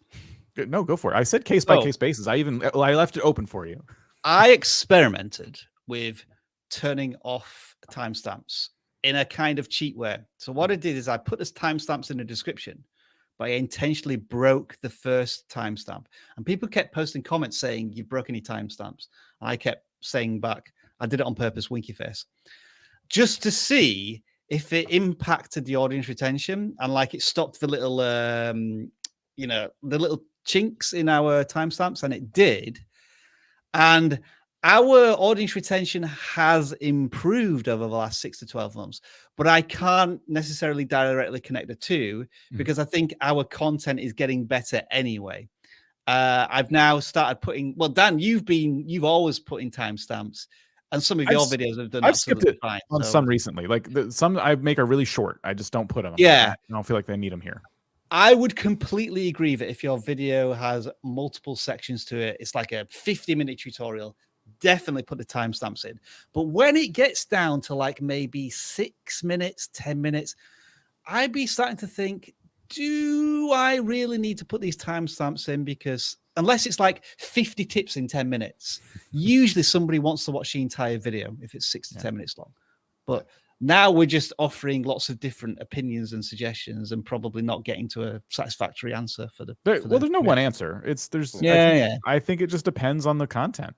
Yeah, on a short video, it's a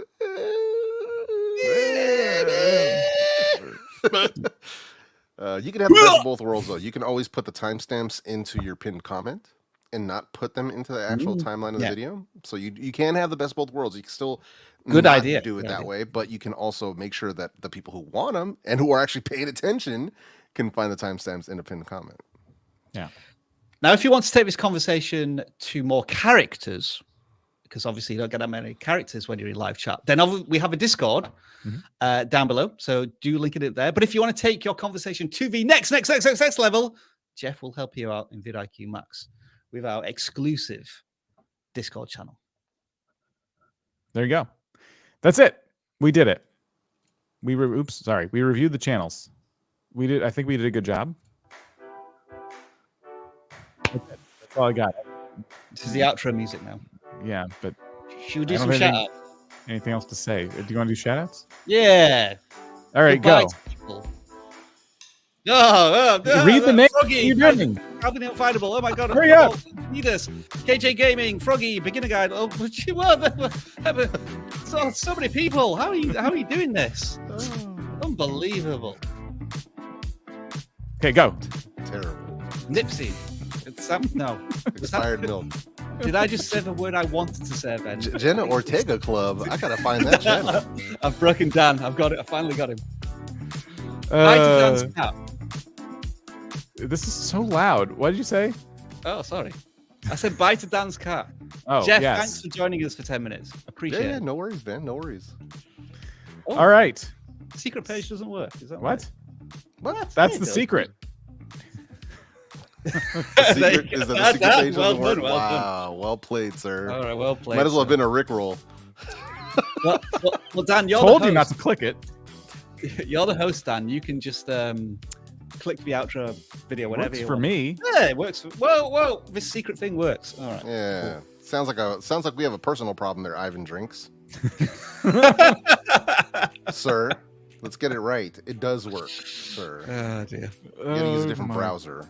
Oh my god. So next week, I will be hosting, Dan. Yes. I appreciate your efforts and having everything set up, and then me realizing that we were going an hour earlier than we should have done.